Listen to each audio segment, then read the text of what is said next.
2025.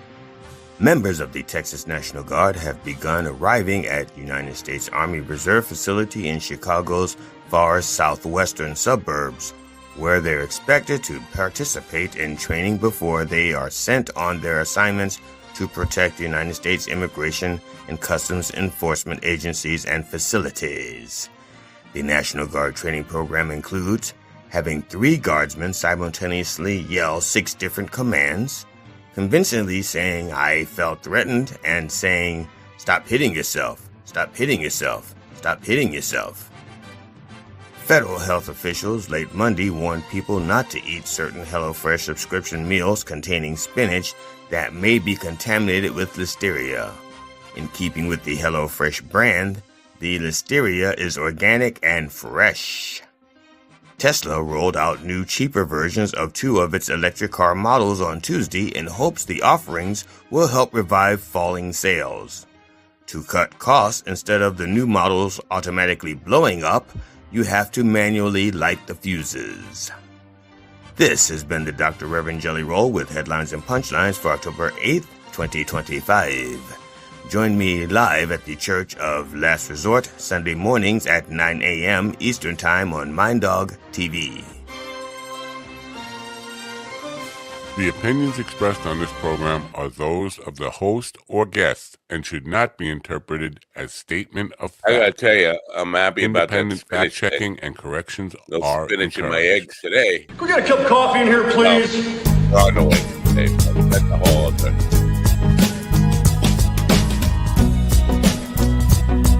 That's nasty stuff, man.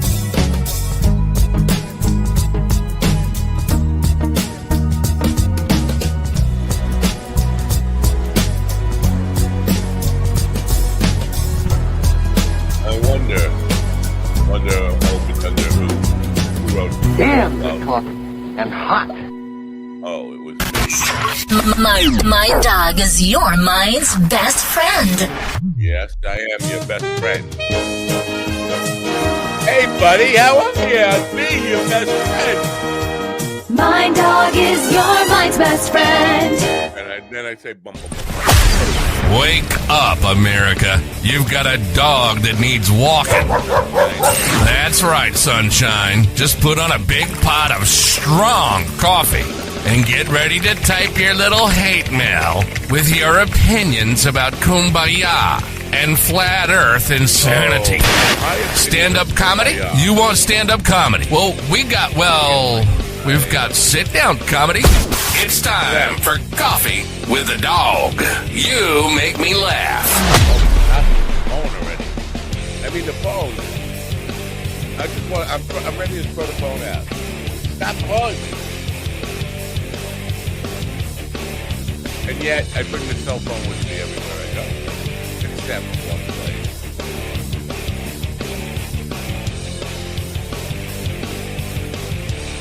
It's kind of slobbery there today, eh? Fat and slobbery. Oh, that sounds like Rush. And you know what? Rush has a new drummer. Good morning, folks. It is Hump Day, Wednesday, October 8th, 2025, or as the Reverend would say, 2025.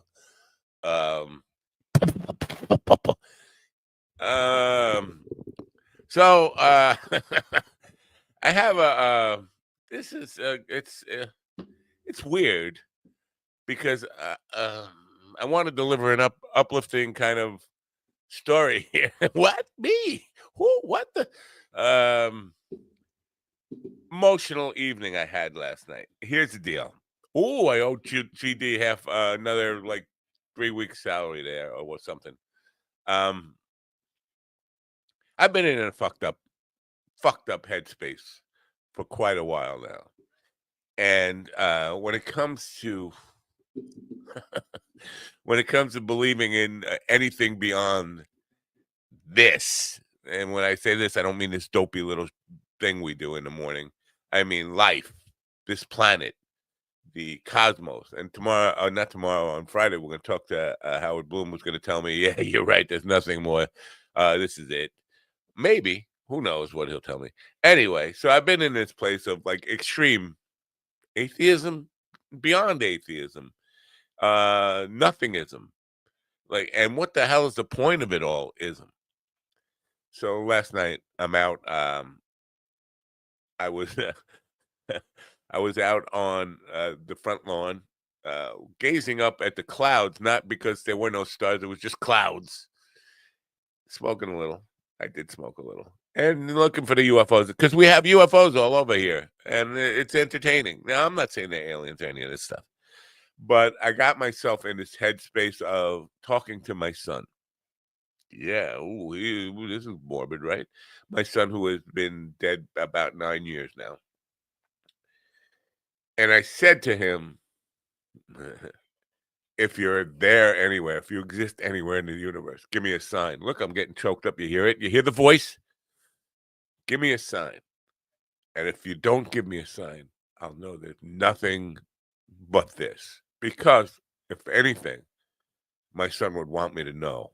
He'd want me to be comforted by the fact that there is life beyond this or something beyond this, whatever that is. And I got nothing.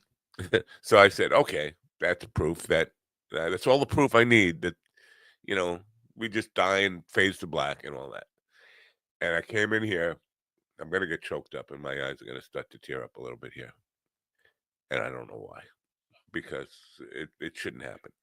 Anyway, I came in here and I was going to work on some lyrics. And I grabbed my lyric book, my notebook. This is my notebook. But that's not the book I grabbed. Somehow I grabbed a different notebook, had a bunch of blank pages in it. I was like, this is not. And then I found a letter from my son,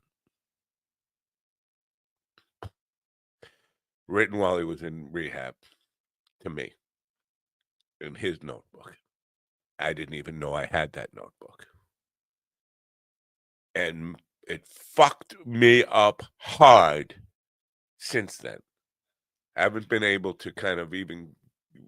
And listen, as parents who have lost a child, you're always looking for some kind of recognition that they still exist somewhere, all that kind of stuff.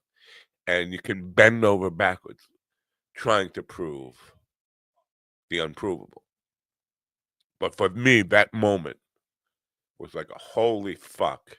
I asked for a sign from him, and something I did not even know I had, a letter from him.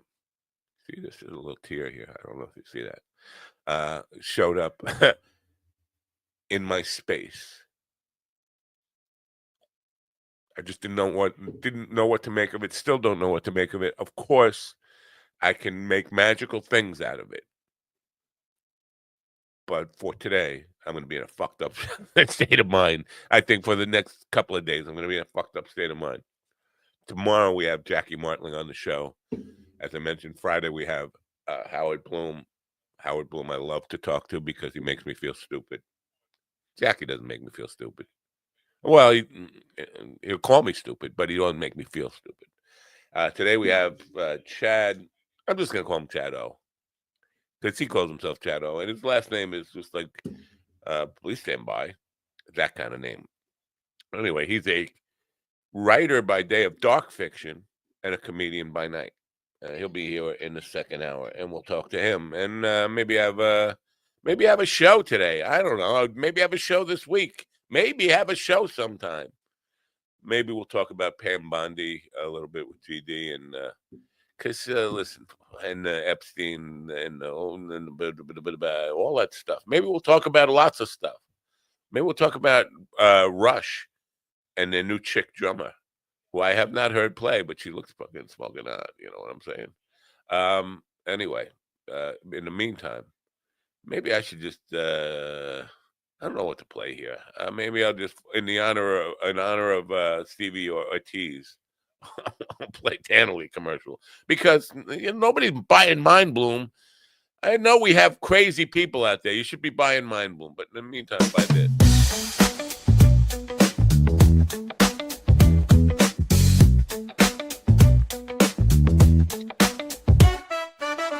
Here's Steven to sit down.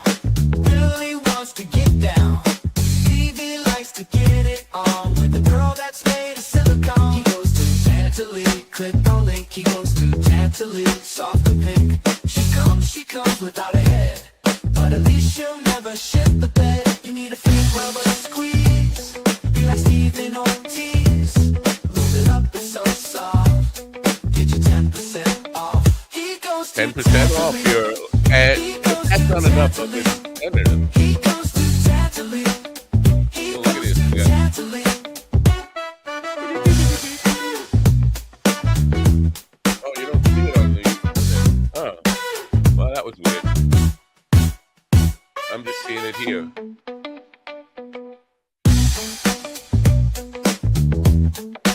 That's what I need to change my mindset. Steven's ugly mug coming out of a vagina. Ah, yes. Good morning, folks. In the room with me now, a man who's never gotten a letter from my son, G.D. Fenderson. Good morning, G.D. Good morning, America. MindDogTV.com. It's day 8 of our Coffee with the Dog government shutdown I'm getting advent whiter. calendar. I don't know. I'm white. I'm getting whiter. What do we have today? Why, let's check it out. What's this? It's government lube. That's right. They could fuck us without it, but they're nice. All proceeds from sales of the government shutdown advent calendar go to a cause. Support your local mercenaries and enjoy the suffering. Wow. I don't know. It sounds like with that lube, you won't suffer quite as much. That government lube.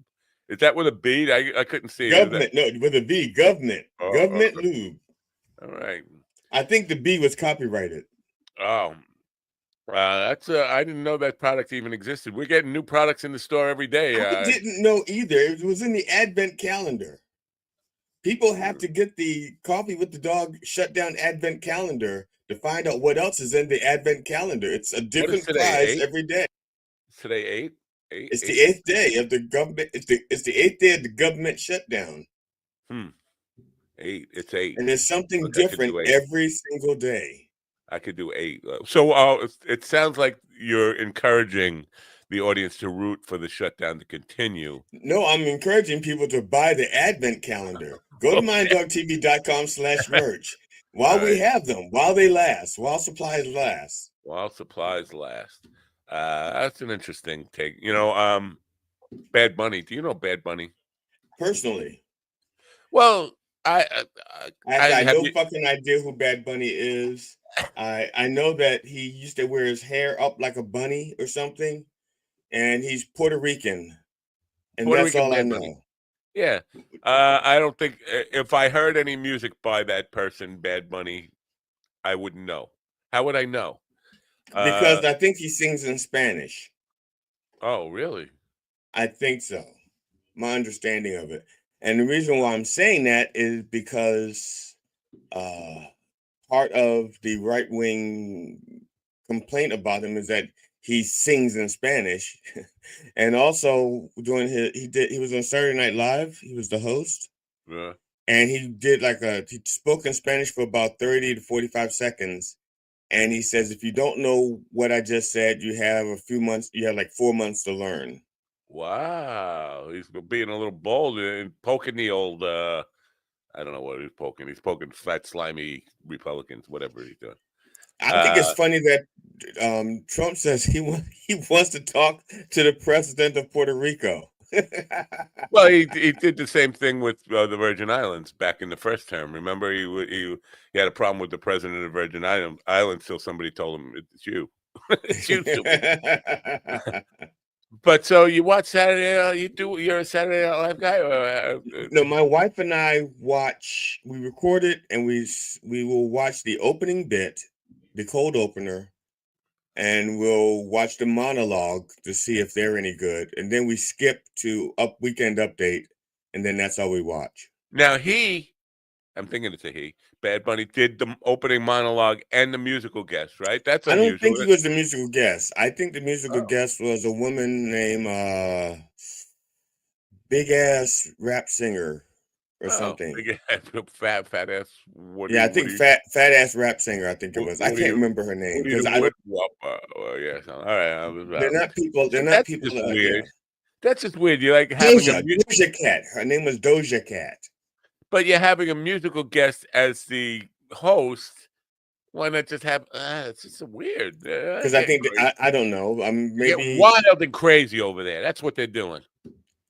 And the other thing I thought, because he mentioned Lorne Michaels by name, and I thought Lorne Michaels was retiring after 50 years, and that someone else was taking over, maybe Tina Fey. Yeah, So now I don't know. You know how it is. Yeah, these old white guys get power and they don't want to give it up. That's it. That's exactly how it is. So you know how it is. So I don't, but the reason I brought up Mike Johnson, Mike Johnson. No, there was a Mike Johnson. Yeah, the cunt. Yeah. He said they asked him. He said he doesn't know anything about Bad Bunny, but it's a bad choice. Why is it a bad choice? They should have. Like, how can you say it's a bad choice if you don't know anything about him? That doesn't make any fucking sense. But then he said they should have chosen somebody more that appeals to everybody, like Lee Greenwood. And I'm like, who the fuck is Lee Greenwood? Lee Greenwood had 2 hits.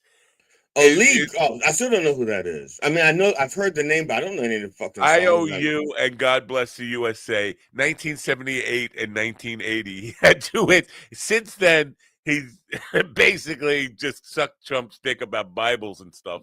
But that's the same guy that's like Trump's partner in that Bible thing? I don't know. Because I know Trump had a partner. It was somebody else's idea to do that Bible. Yeah, and they reached out to Trump. He definitely had a part in it. Right.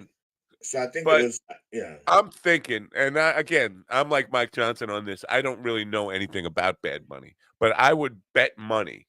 I would bet all my my shutdown money, that Bad Bunny has sold more units in the last, let's just say 6 months than Lee Greenwood has in the last 45, 46 years or so. Somebody who appeals to everybody, like, why don't you just fucking pick Al Jolson if you're going to go back to Lee Greenwood in 1978? I mean, Jesus. They're so out of touch, these conservatives, these so-called conservatives. They're not conservatives. But Lee Greenwood, fucking, come on. You got to come up with a more contemporary, there's so, I mean, if half the things I'm reading about Mike Johnson are true, Lee Greenwood is probably the safest name he could roll off the top of his tongue without revealing something about himself. Yeah. Like otherwise he'd have said Lady Gaga, Cher, one of the artists who sings gay anthems, Village People. That's probably what he wanted to say. But in the same, like, within minutes of this, he was talking about Chuck Schumer and how long Chuck Schumer's been in the Senate. He said he first got elected when I was 9 years old. And I wanted, if I was one of these reporters, I would have said, Lee Greenwood had his last hit when you were 7 years old. So, not that I'm a Chuck Schumer fan. Everybody knows I hate Chuck Schumer. Fuck Chuck. And that's why you got to get me press credentials, or credenza even. Give me a press credenza. I'll settle for that. Well, we are not part of Radio Guild anymore. We fired them. That was Al. What was Al fuckface? Al Cohol. Radio Guild, yeah, guy. Yeah, Al Cohol. Fuck him. Yeah. So, you were a big Rush fan, right? Big Rush fan. Yeah. I saw the thing. They hit me up twice. TikTok sent me the message twice. Oh, it was YouTube that Rush has a new drummer. I think there's a guy named Beat Off. He's like a drummer who talks about drummers, Beato music. But anyway, but I'm like, okay, they have a new drummer. That's good. And I didn't look any further. Chick, it's a redhead chick. She looks kind of hot. But I'm just thinking, I'm just imagining what the auditions must have been like. Like, she probably had to learn a bunch of Rush material, like a cover band situation, and just play their songs with them. She may have already been playing in a cover band for years. That's what I'm thinking. Maybe like being in a Rush tribute or something. Yeah. But how difficult that is to, like, try to step into Neil Peart's fucking shoes, man. Oh my God. But I think the hardest part is not going to be the actual drumming, but Neil Peart was like the lyricist. He took over his writing, like most of the lyrics, once he got there. and he I brought don't think they're gonna do new material. They're gonna have a tour and they're gonna play all the old material. They're probably not gonna. Maybe they'll do it. maybe old material and maybe some of the unreleased stuff that they said, we can get away with this now. We're Rush. Yeah. All Because right. almost every band has a bunch of songs. If they've been around long enough, they have a bunch of songs that they never put on the material. They're like they couldn't resolve whether or not they should play like an E9 or A sharp major at this part, and so it became like an argument. They said, "Fuck it, we'll worry about it later," and they never did. Yeah. I just can't imagine what that audition thing must have been like, though, with Geddy Lee and Leif Erikson or whatever, Alex Lifeson, Leif Erikson. I'm thinking of Vikings and shit, but it's just the intimidation factor of just sitting in with those two guys and saying, like, I got to be Neil Peart now. It's one thing to do it in a tribute band with a bunch of local people. Like, look how good I am. I learned this stuff right from the record. But then to go in and sit with those two, it's just got to be intimidating just to be in that room. I would have. They should have filmed the audition process. They That would make probably did. It may have, and it'll yeah, come out in 5 years. yeah. The next Rush documentary. After the next two die, Geddy Lee and Alex Lifeson die, and Oh, they then can't die. she'll replace them, and then they'll be like, "There's no problem, no big deal. She was just a Well, tribute." I might be able to get away with replacing Geddy Lee because his voice has dropped somewhat. He's still high, but I used to be able to sing high. I used to be able to hit those notes. I But never hit go on Instagram. I have to hit go. I never did because I was caught up in talking about uh, not being an atheist anymore. I'm still an atheist. It threw me for so a we're loop. not on Instagram then? Well, we are now. I just hit it. I just hit it now. They're watching the Stevie commercial. Oh, okay. They're way behind. Yeah, they Way need to catch behind. up. Yeah. Yeah. Well, I'll be if we get any messages from Instagram in the chat room and they're like 20 minutes behind us, I'll go. Okay, I got you. I understand. Yeah. The other day I I put think out. I made a mistake yesterday. Only one. No, not yesterday. Day before. Day before. When Ivy Supersonic was on. Yes. When she was talking,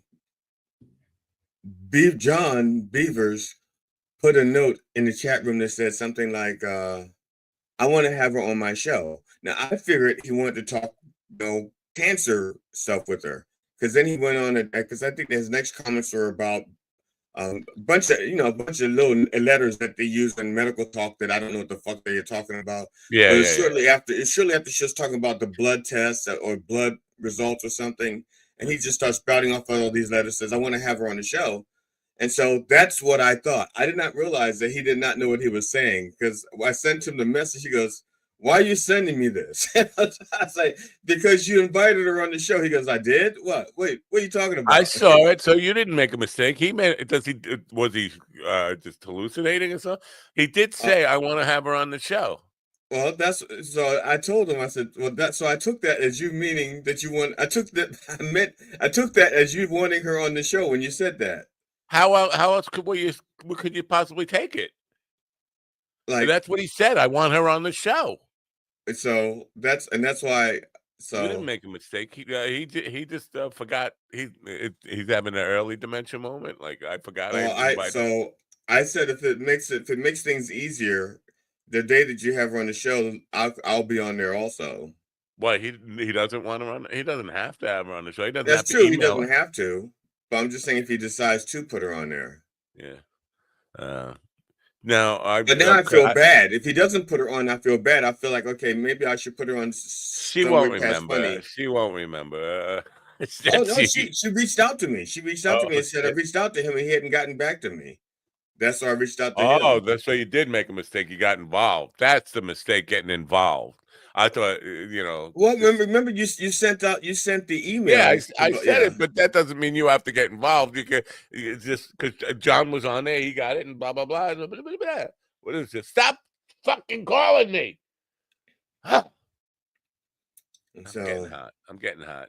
Now, only an atheist would yell like I just yelled, because that proof that I'm just not a. are you kidding? The nuns are the biggest atheists of all because not only do they hit, they yell, they hit. Oh, They I yell understand. and hit. When I got beat with the yardstick for wearing squeaky sneakers in the fucking communion or rehearsal, they didn't yell. They just beat me with the yardstick. They didn't no fucking yelling, just beat me for Oh, wearing that's squeaky. because they want to sneak up on you. I was just like, you should beat my mom. She bought the sneakers. I'm just a kid. Yeah, I didn't go shopping for squeaky sneakers. Where's the squeaky sneaker aisle? And who told you to I wax the bet your mom. floor? I bet your mom got like 20% off of those sneakers. It's like the as Probably, they're is probably section. cheap It's shit. like the as is section in the supermarket or scratch Yeah. and dent. It's like squeak and dent sneakers. I was definitely the bastard kid who just got the bargain basement And now you're bullshit. just a bastard. Yeah, I was. Yeah. So let's get a little more rubbing my wounds here about everything else. I'm just. Oh, you're talking about your son. You're talking about your son and looking for a sign, and I know exactly what you're talking about because 4 years ago when my cat died, It was I 16 years ago when your cat died. Is you well, just? not that cat, the other cat. Oh. The I've had two cats die that I'm aware of. Um, and this is when Petsky got hit by a car, and when he got hit by the car, oh, my wife was devastated because he was her cat for like 16 years. You know, he was only our cat for like maybe 2 or 3 years. But in a way, it was my fault that he got hit by the car because when I came home from work, he always went out. He he would go to his dish, and once I put food in the dish, and while he's sniffing the food, I would give him a shot, his diabetes shot, and he'd go outside and sit for 15 minutes, and then come back in to eat. He just wanted to make sure his food was there before he went outside, and he always just sat out back. But they were doing construction. They were digging. You know that when you repave the road, they dig it up, put those grooves in it. Because my cat did not go near the road, but he did like dirt, and we had a gravel driveway. And so when they did that to the street, it looked and smelled like our driveway. Turned up dirt and stones, and he walked right on out in there, and the car ran him over. Yeah. I'm sorry. I didn't know. I didn't think that story was going to end like that. I thought you were going to say I came in, I found his notebook, and he had a letter to me from when he was in rehab. That was later. That was much later after when we were going through the grieving process. Uh-huh. But I'm the one that had to tell my wife that the cat was dead and it'd been run over. I hate to. Oh, she still doesn't know. Wait. Well, I'm going to tell her eventually. It's only been 16 years. It's been about 16 years. All right. So I go on because Sunshine is saying your ending song yesterday. Someone talked over a part of it. I think that was me, right? You don't even ask me. Don't ask me. You have to listen. I think it was me. What do you know? Somebody talking over the radio song yesterday. I don't know. That was you. It was me. What the hell was I saying? I didn't say anything. What did I say? I'm not sure. I think. Now, are you talking about? Yeah, at the very end, it was you. Yeah. Yeah, I thought so, but I don't say anything that would. I didn't give my PIN number, did I? My PIN number. But when the closing song, when that song is playing, I'm usually typing things like "Thank you for listening," and then I go to Govs and I say, "Oh, thank you for watching." Then I go, "Thank you for watching," and that's it. So I'm not really paying attention to it. I just hear there's like chatter underneath. I got to go listen now. When I get to later on today, I'll listen to whatever I said. And Snaptail says he doesn't need me because he has their own paranormal person. I got yesterday there were some guys were asking to be on a podcast, 3 dudes, and they said they were a paranormal team. And I said, "You want to be on the show?" And he said, "Is it okay? Do you understand we're not a band, we're a paranormal team?" I was like, "I've had paranormal teams bands. You've had paranormal bands before. Yeah. But they do look like kind of like an area rock band. But yeah, so if John, you want paranormal people, I have a fucking stack of contacts of paranormal people if you want them. I am your resource for. I have a all box of mothballs signed by the Mothman. Are you sure they're not Bigfoot's balls signed by Mothman? They don't smell like Bigfoot's balls. They smell like mothballs. Yeah. But that's because Mothman was holding them. So Mothman took them out, signed them, and then he sent them to you. Send them. All right, I'll send you your way. There's got to be. I know there's still wait a an minute, episode. Matt. Before you do that, John, remember that you asked for this. Don't Right, get the right. names and go like, why you send me these names? Oh no, yeah. You don't have to contact any of them. There's one guy. God, I can't remember his name.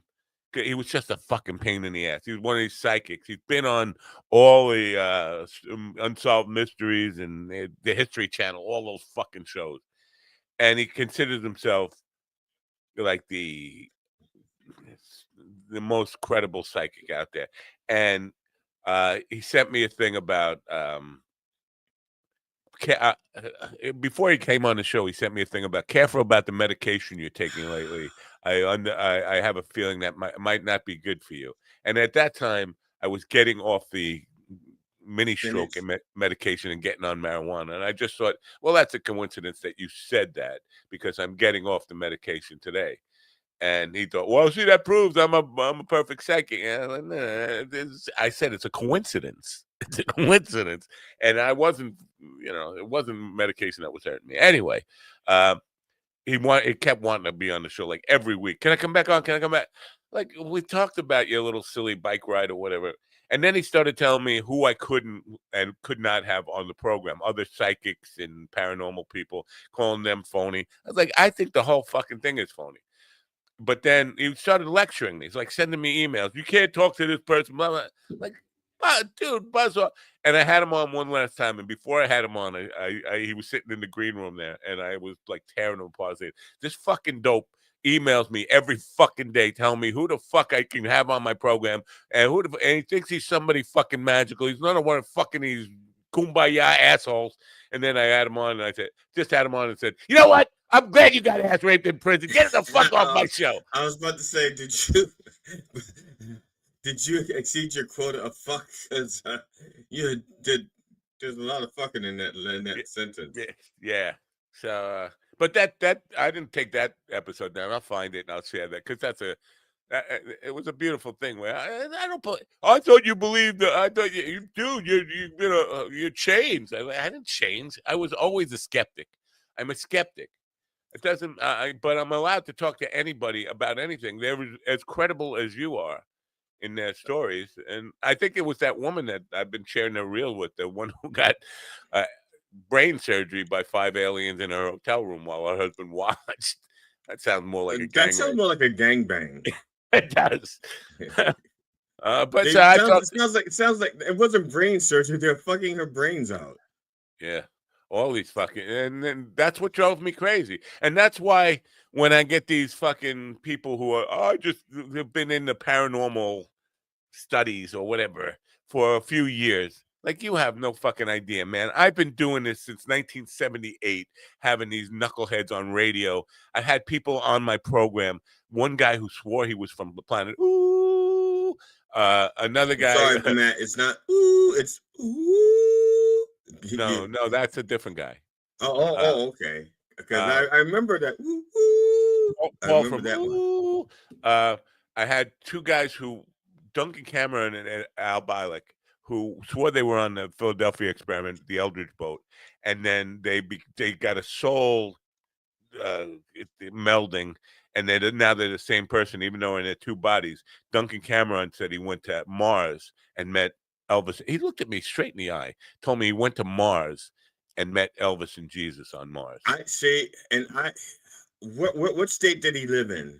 Because we had Mars Records and we had Mars Music Store, and we also had Mars. I believe he was a Long Islander. Did they have Mars grocery stores or Mars music stores? Because we had both. You wouldn't meet Elvis and Jesus there. I mean, I can. But the music store, the Mars Music Store, you could, because it was huge. It was like. They were so huge that they had a stage in the music store that bands could perform in. So you see Elvis even though Why he was not? like in the witness protection program at the time. Well, I'm just But saying, if he's still alive, he would well, show up at the 78, he music had just store. died. Like he had just died like a year before that. But Allegedly. allegedly, I right? didn't go to the funeral, so I don't know Fine. that he was dead. But Jesus, he's not performing. He's retired. So anyway, so How many crazy times? people. Okay, how many times did Muhammad Ali retire? How many times did the Rolling Stones quit? I don't know How how many many times times did. did Wait, hold on. How many times did Muhammad Ali retire? I think 3? Really? I think so. Look it up. Well, I think the first time he didn't. Well, he didn't retire when they put him in prison. That wasn't a retirement. Yeah, right. That's not retirement. It's something else. I'm Yeah. glad you got asked. Oh, I'm sorry. That's somebody else. Oh, So it's damn good coffee and hot. I don't know if I told you that. when the Reverend was telling me about the spinach story, I thought about you, and I had suggested a different punchline that was more Matt centric. And but then I thought, well, there's millions of people that's probably going to hear it. Yeah, And but so I I need should. a laugh. I need a laugh. Don't I Yeah. need a laugh? I do need a Yeah, laugh. you do, and that's what I told him. I said, we should do this for Matt, because we know how he feels about spinach. We should make this about Matt, and then the Reverend says, no, we have millions of people watching and listening. We should make it so that they can enjoy it, because we don't have to make it about Matt. Matt's going to make it about himself anyway. And I went, okay. Sure, and I did. I did.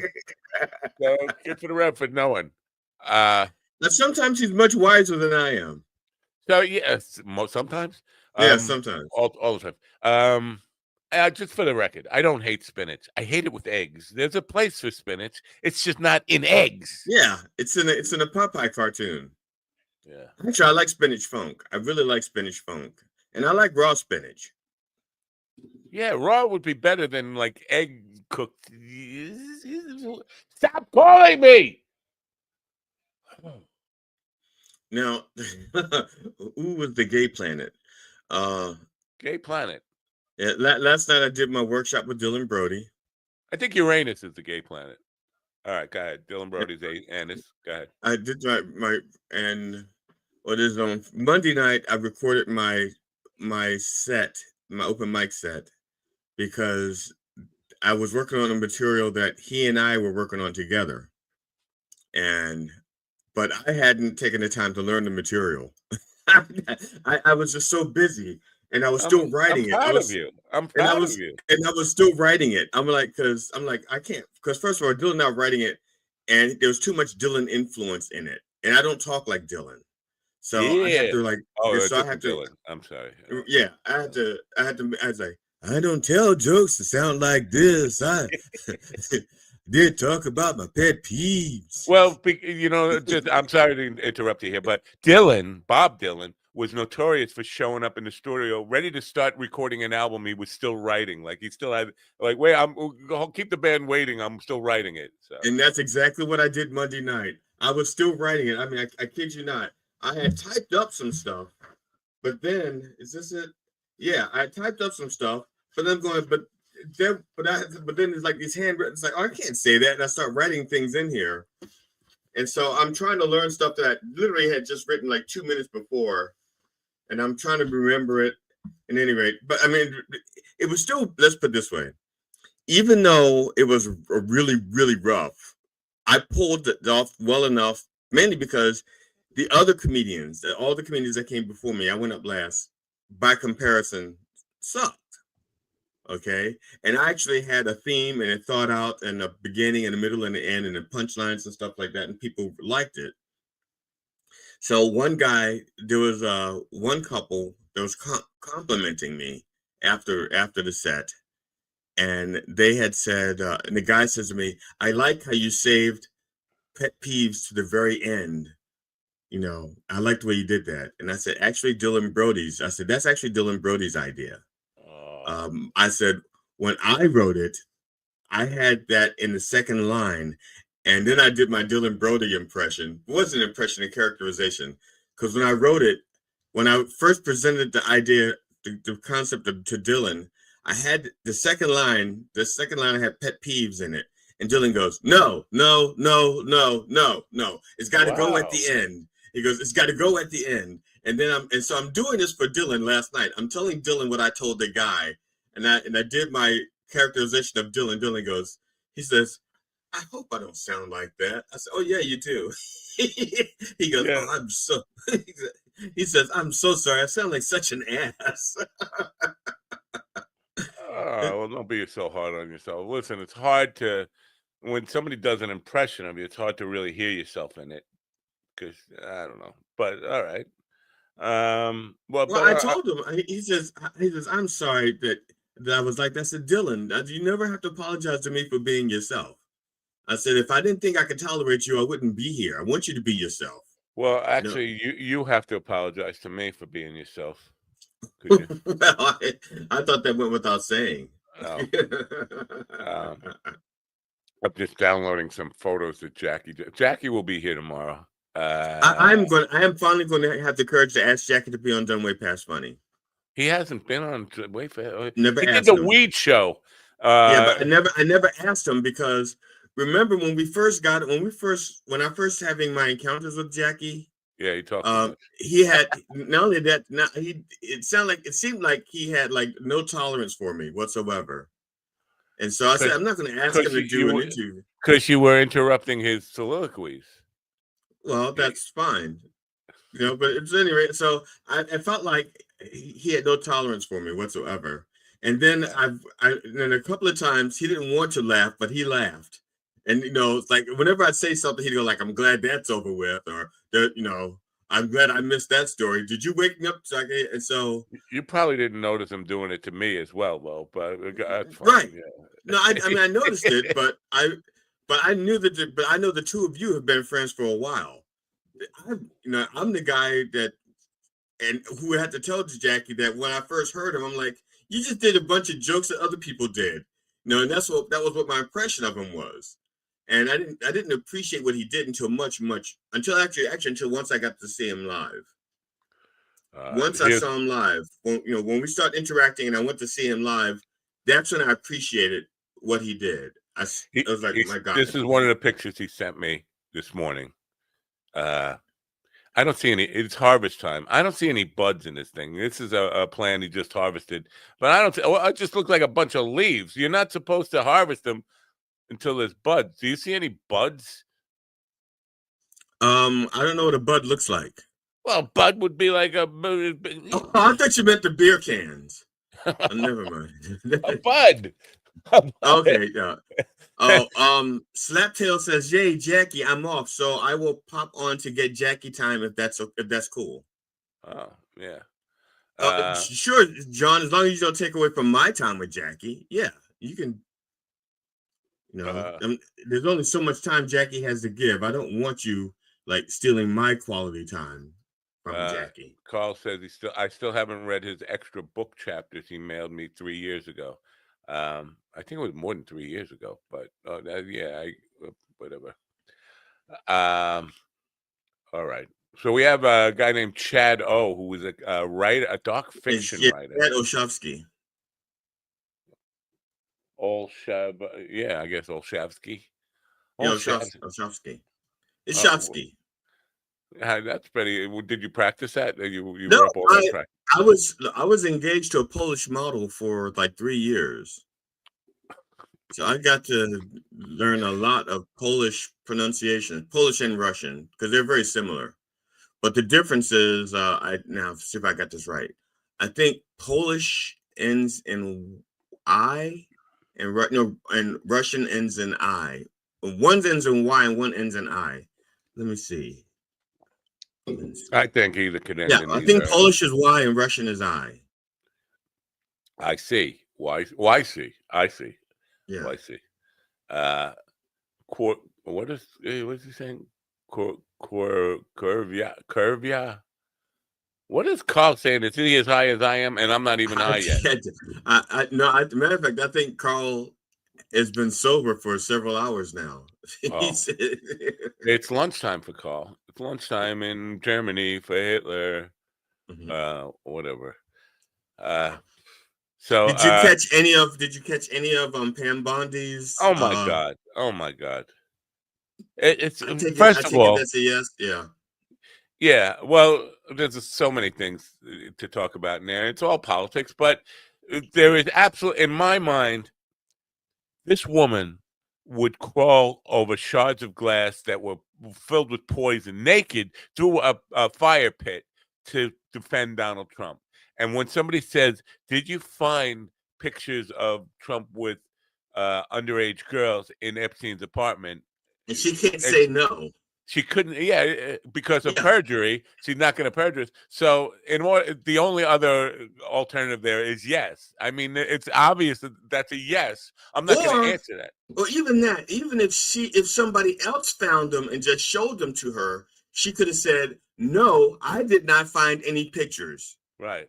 See, even though I'm not. I I'm not going to equivocate, answer that. Yeah, I I'm know not how going to to answer. equivocate, and I didn't go to law school. Yeah. So if she couldn't even equivocate, the motherfucker's guilty. Yeah. So yeah. So basically, she basically implicated Trump as being a what we all know that he is a fucking pervo kitty raper. And Well, it's like Johnny Cochran would say: if you can't equivocate, you must implicate. That's Johnny Cochran. He likes to rhyme. I don't know. I know we like the glove thing. What if the glove doesn't fit? I got to take a shit. Whatever he said. Yeah, if the glove fit, wipe your shit or something like that. Yeah. So I had some dude come because I posted the thing about Pam Bondi saying that I can't. I'm not going to answer that. No, all the stuff she wouldn't answer. By the way, she's not going to answer about the bribe that Tom Holman took. You Yeah. know, Oh, they said, "Where's the money? Where's the money?" yeah, where's the fucking money? But this guy who claims he's not a Trumper, but I support the president of the United States, told me that's a good story. Did he say that about Biden? No. Probably not. I don't Did know. he say that about I don't know. Obama? I don't know how the No. guy got on my Facebook friends list because I have a disclaimer. Before you accept a friend's request from me or send me one, check out my page and see I'm not going to be somebody you're going to fucking argue with all the time. Save us. I said, see what kind of asshole I am, but it means the same thing. But obviously he didn't. I don't know where this guy came from, but this guy's a dick anyway. All he's got on his fucking page is weight loss program bullshit advertising. Yeah, I don't. When I see if I see one of those things, or if I see people that are constantly putting AI generated posts or questions and things, I'm saying no, unfriend. But here's the thing: this guy's telling me like I made up the Pam Bondi wouldn't answer that question. You could go watch it for yourself. Right. And that's what I watched it live. I watched it when I got off the air. I turned it on my television, watched it live while I ate lunch and threw up. Wow. And the cat came by and said, It's like, is that for me? That's much better than that Hello Fresh shit you've been serving. Hey, how come? What the hell? Oh, and I do owe you an apology from when Rhonda was on.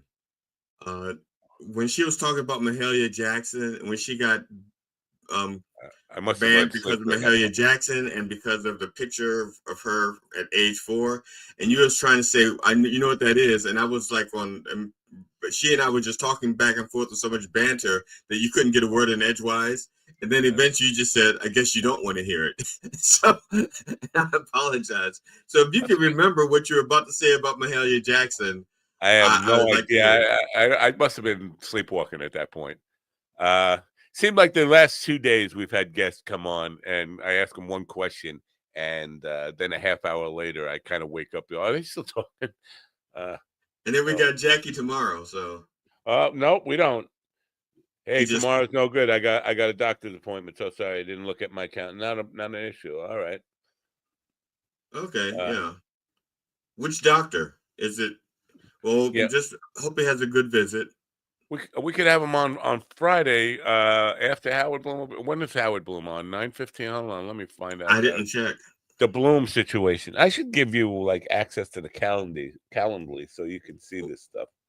I don't know how I do that. Give you access to the calendar. Well, didn't you try that with Stephen? And it took like an act of Congress. No, that was the old calendar thing where that was just the calendar on the minddogtv.com website, and he still couldn't figure out how to see it.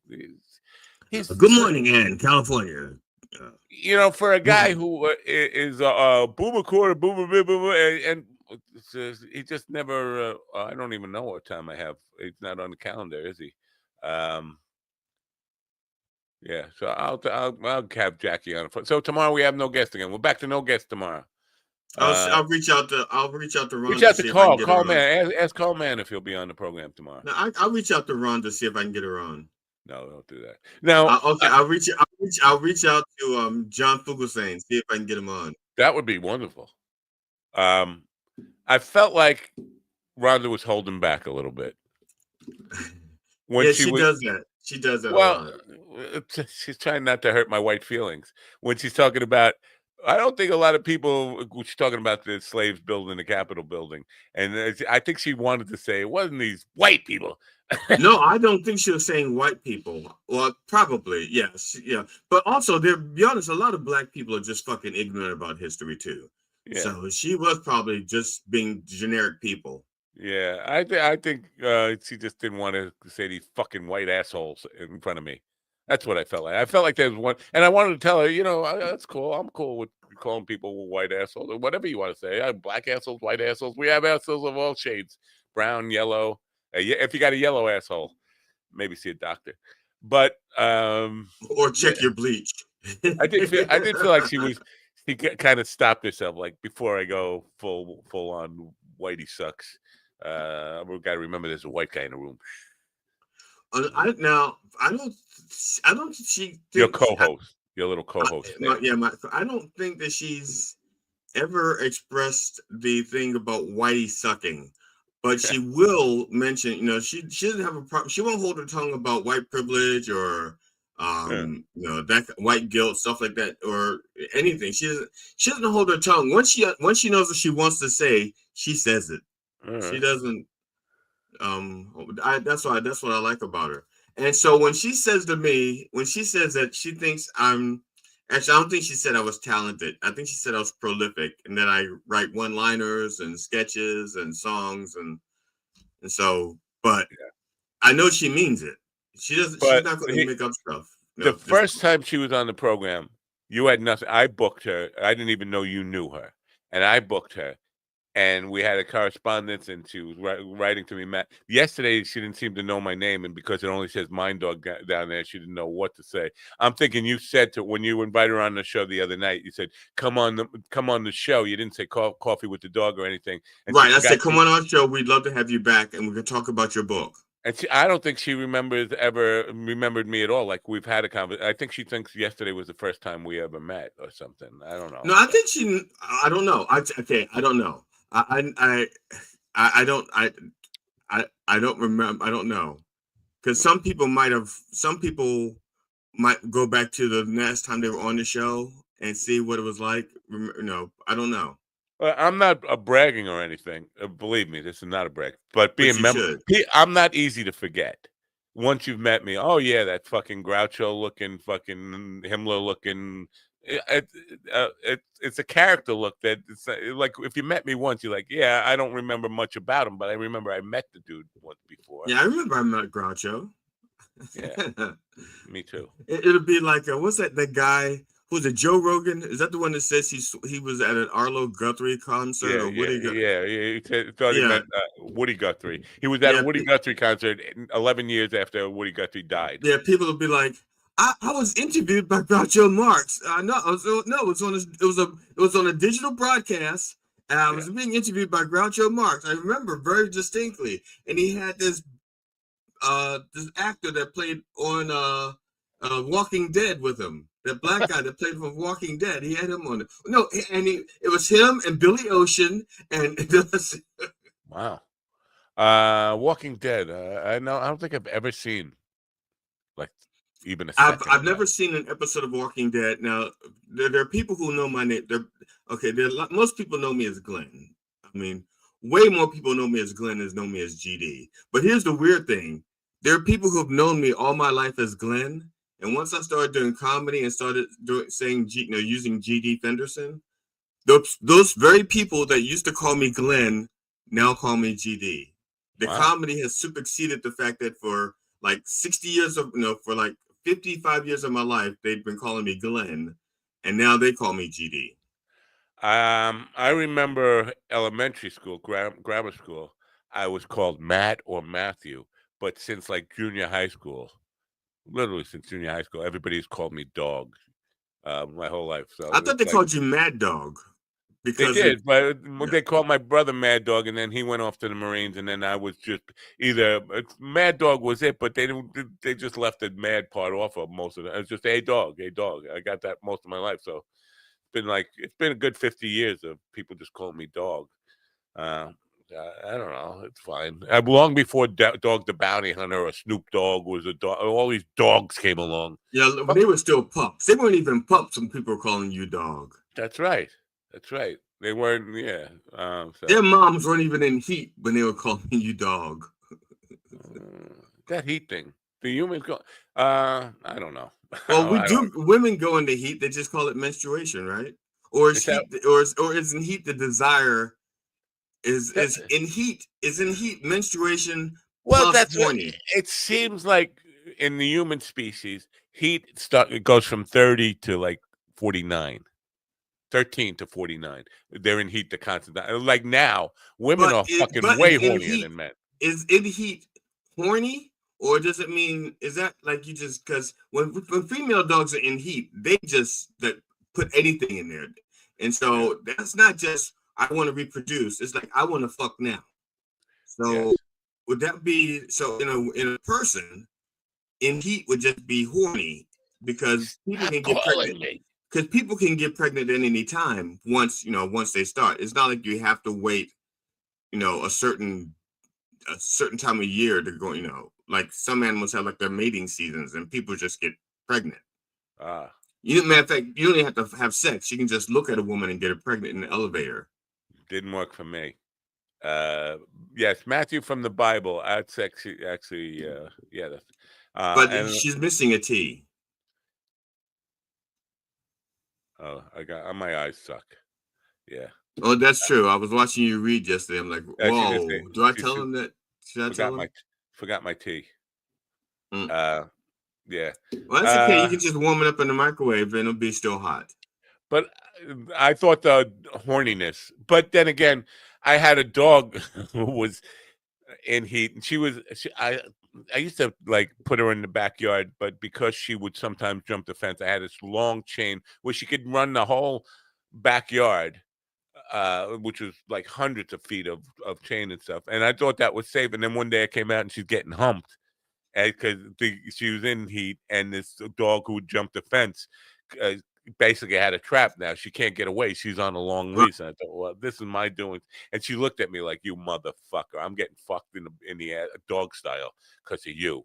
And my heart was breaking. But coming back, I think what heat means is just ready to fuck anybody. Like I gotta get knocked up.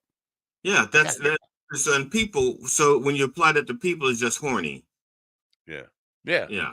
But I think women, in the age of pornography, at least this is my perception, women are so fucking horny. They're like, and it's this perception comes not from me being approached. It's from me playing in a band and being a people watcher and watching women who come to see the band every week leave with a different guy every week and leave like after dancing a couple of songs, and then you know where they were going. They weren't going like for coffee at midnight. Now, have you ever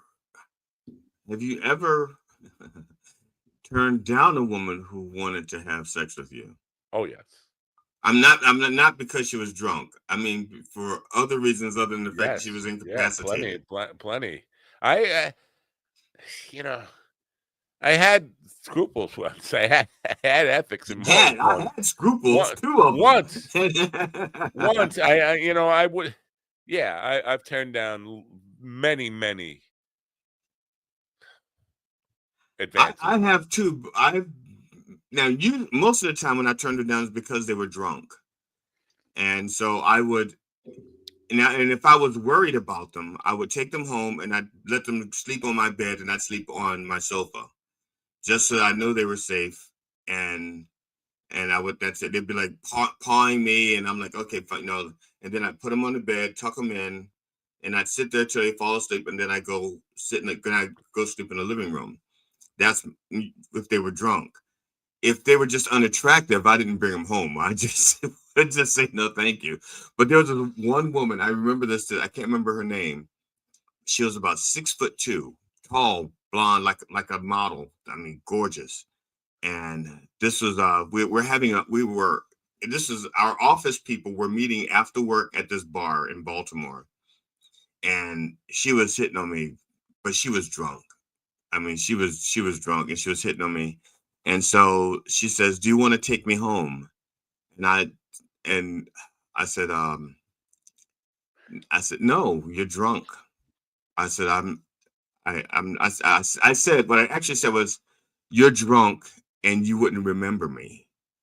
And so she goes, "Depends on how hard you fuck me." And then she smiled. And then I saw her teeth. And I went, no, Yeah. I can't. I can't. It was like, no, no. I wouldn't even. And so I just made sure she got home safe. And I didn't kiss her at the door. I just made sure she got in the house, made sure she got home safe.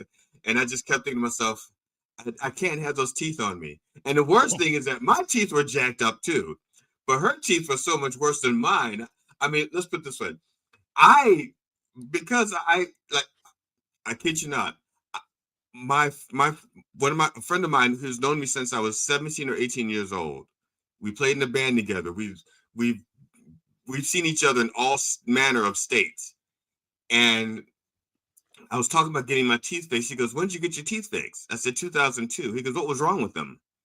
I said, "My teeth were all jacked up. You don't remember?" He goes, "I don't remember what your teeth looked like before they were straight. I don't remember." He says, "Your teeth have always been straight in my mind." I said, "No." I said, I used to just hide them from you. That's how good I was at hiding my teeth from people. Yeah. He had known me for like 40 years or something with my teeth messed up. But a lot of years. I had a pic. I've been hiding my teeth for about 12 years now. I had a picture that came up in my memories on Facebook, and I'm smiling from ear to ear, grinning, and you see my teeth, and they're perfect. I'm not bragging here, but they were perfect at the time. This is 2018, 2017 or something. And then I remember exactly the moment my wife used to get Milky Way and Snickers bars and stick them in the freezer. And I got one and I went to bite it and I broke a tooth right in the front of my fucking face, and I never got it fixed. So now there's I look like a hillbilly, and so since then, like 2018. Hell, I'm Mind Dog. I'm Mind Dog. Welcome to Mind Dog TV. Yeah, but at some point I started not. I'm too old anyway. Nobody cares anyway. I think you're supposed to have fucked up teeth when you're old. But I mean, that was people would say, "I never see you smile," and I had a good set of teeth. I didn't smile more. Now that I have shitty teeth, I'm probably smiling more, but I'm trying to cover it up like really quick and being very self conscious of the fact that I look like a fucking uh, guy from Tennessee. I I'm did. sorry, I'm sorry, Brock. I meant Kentucky. Sorry. I was doing a show, and this one woman noticed that. She goes, "You smile a lot." And, I did. I was doing routine, and I was like smile between something. And she goes, "You smile," and she just blurted out, "You smile a lot." And I said, "You damn right. I spent $10,000 fixing these teeth." I said, "You should have seen the way they used to be." I said, "My teeth were so jagged. If I went down on a woman, it was for revenge." So that I said I would tear those legs up. They wouldn't walk right for a week. Uh, just because I'm thinking about marijuana. Scott Duffy, whatever his position in the administration, he was talking about marijuana. Secretary of Secretary of Doofusness, of Whitey Boy, of Little Mama. He's like Scott Jennings. He still looks like his mother dresses him and combs his hair before she lets him leave the house. Wait a minute, you mean she doesn't dress him? I don't know that. I think she's probably dead. Probably from dressing him. Yeah, that doesn't stop her from dressing him, I guess. But he was talking about if we legalize marijuana, we can't just we're making it okay for kids kids to smoke weed. Like, wait a minute. Nobody's saying. Is that the case with alcohol? It's like alcohol is legal, The but cigarettes? yeah, kids aren't doing it. Like, who is proposing legalized marijuana for children?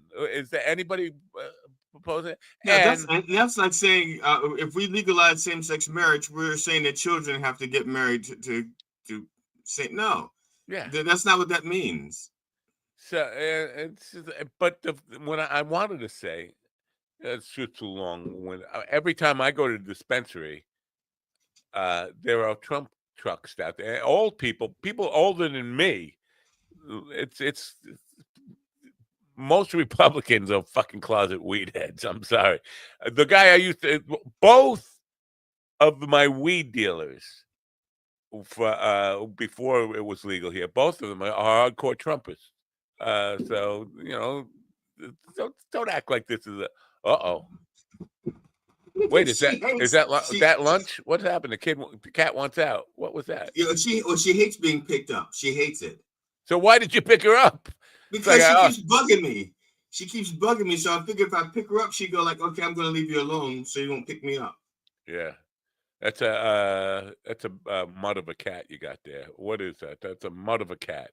I think they call her an orange and white tabby. Or domestic short hair.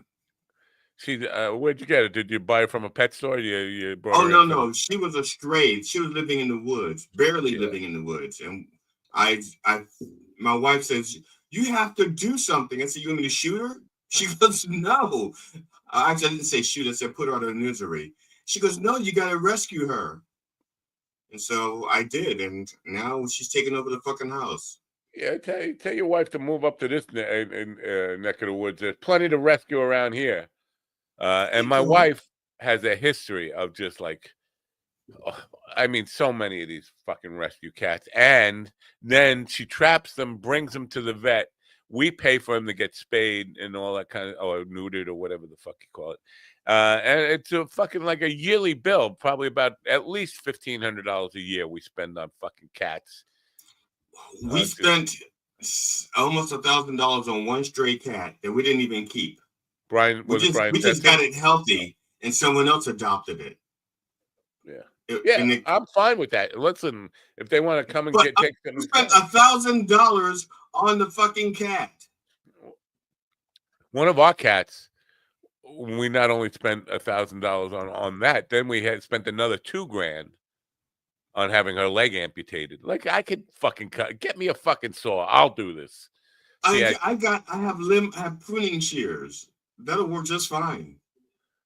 Look at Ian is doing Meow Mix stuff here. Cats with sunglasses on, and Meow Mix is not a sponsor, but we would love to have them as a sponsor. Ian, get on that, will you? Good morning, Ian. You want to ruin my life with something? Go ahead. Yeah, you want to send me to Jackie on the Dope Show? The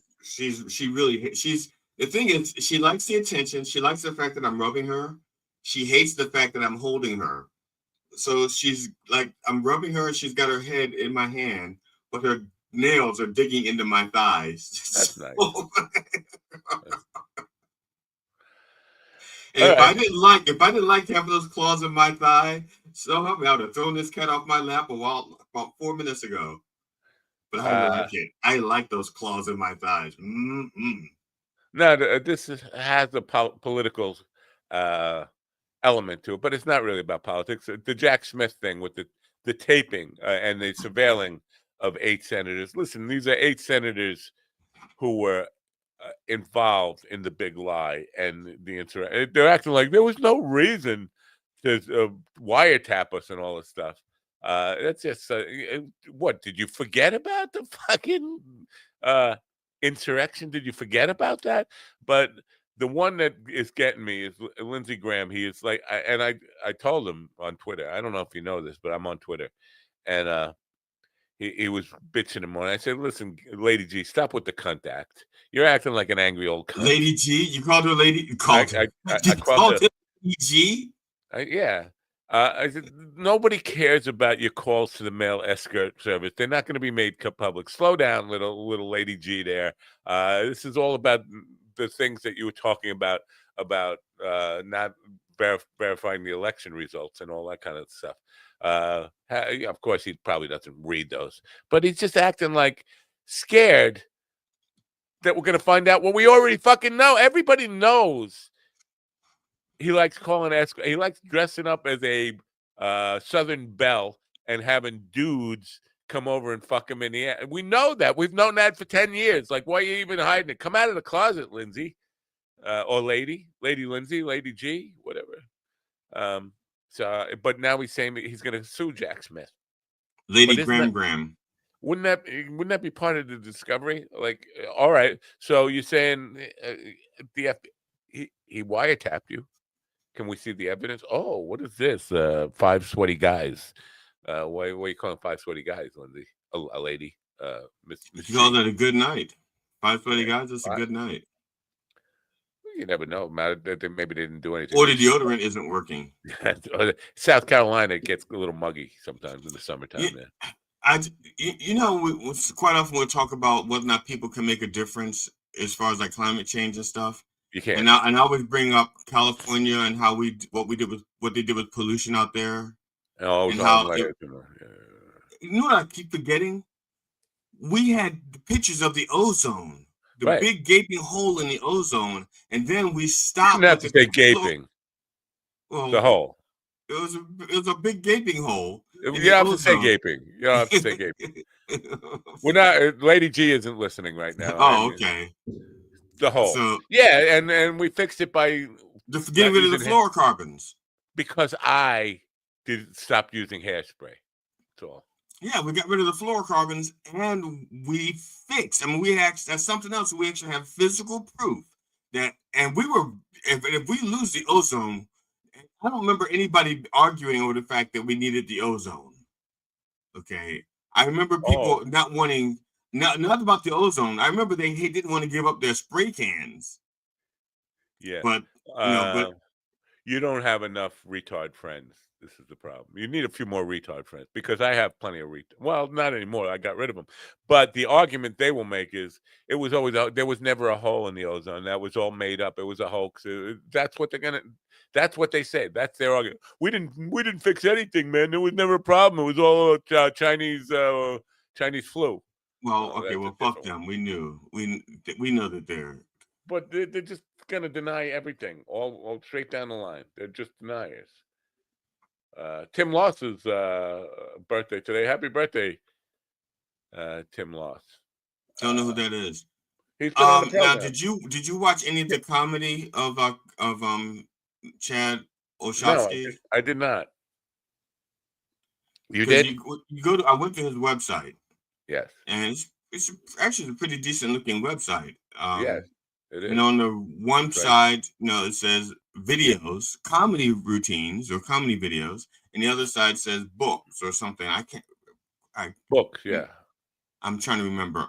I think it's important for me to get it right. It says comedy, books, book bundles, screenplays, podcasts. Okay, on the left but there's two things at the bottom. One says watch stand up, and the other one says browse books. So I did the watch stand up, and I was expecting to be more than one clip. I don't know why. Oh, there are. There's 4. Oh, I only saw one. 5. Yeah, 5 clips. I only saw one, and that was his Kill Tony thing. Because you were on the phone? Were you on the phone? No, my computer. Oh, wow. Oh, no, there's more than 5. There's a scroll of Kill Tony appearances. There's a scroll along of Kill Tony appearances. There's several of those. What was that? You clicked on comedy? Yes. Oh, okay. I didn't click on comedy. I clicked on watch videos. I don't even see watch videos. That's at the bottom. Oh. All right. So, yeah, he's got a bunch of stuff. I haven't. Right, it says writer by day, comedian by night. Right. If you go further down below the social media icons from watch stand up, browse books. Yeah, that right. And when you hit watch stand up, I was expecting to find more than one video because YouTube channel, right? It was just one video. And but if you click on the name of his channel, then you will see. Oh, he's got lots of them. lots and lots on his YouTube channel. Once you go click on his name, he got some for him in a hospital bed, but I would say, probably a couple of hundred of him doing stand up at different places. Not a couple of hundred, maybe 100. How many?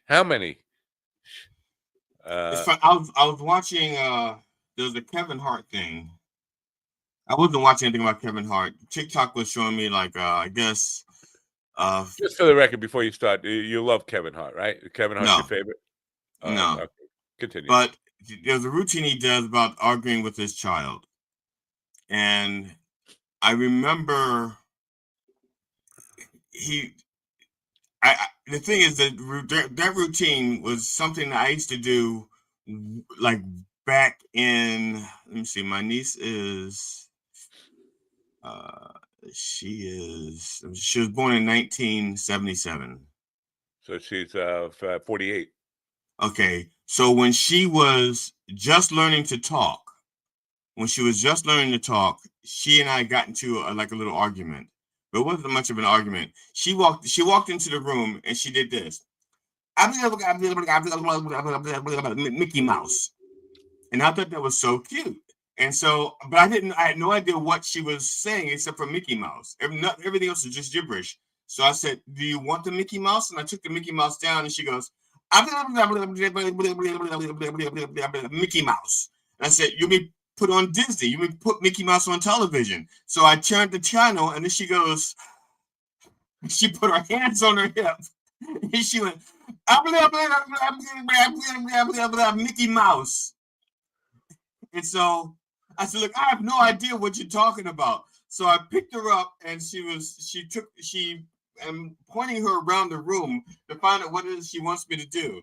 So I started telling that joke or telling that story about my niece as soon as my niece got old enough to understand it. So she was like 8 years old. I started telling that story about her. So I've been telling that story, for years, and I don't have to exaggerate. I just made it funny. Does she hate you for that? Oh no, she thinks it's funny, and that's just it. I did it without the cussing words, without the exaggerations. I just do it like it was, and I made it funny.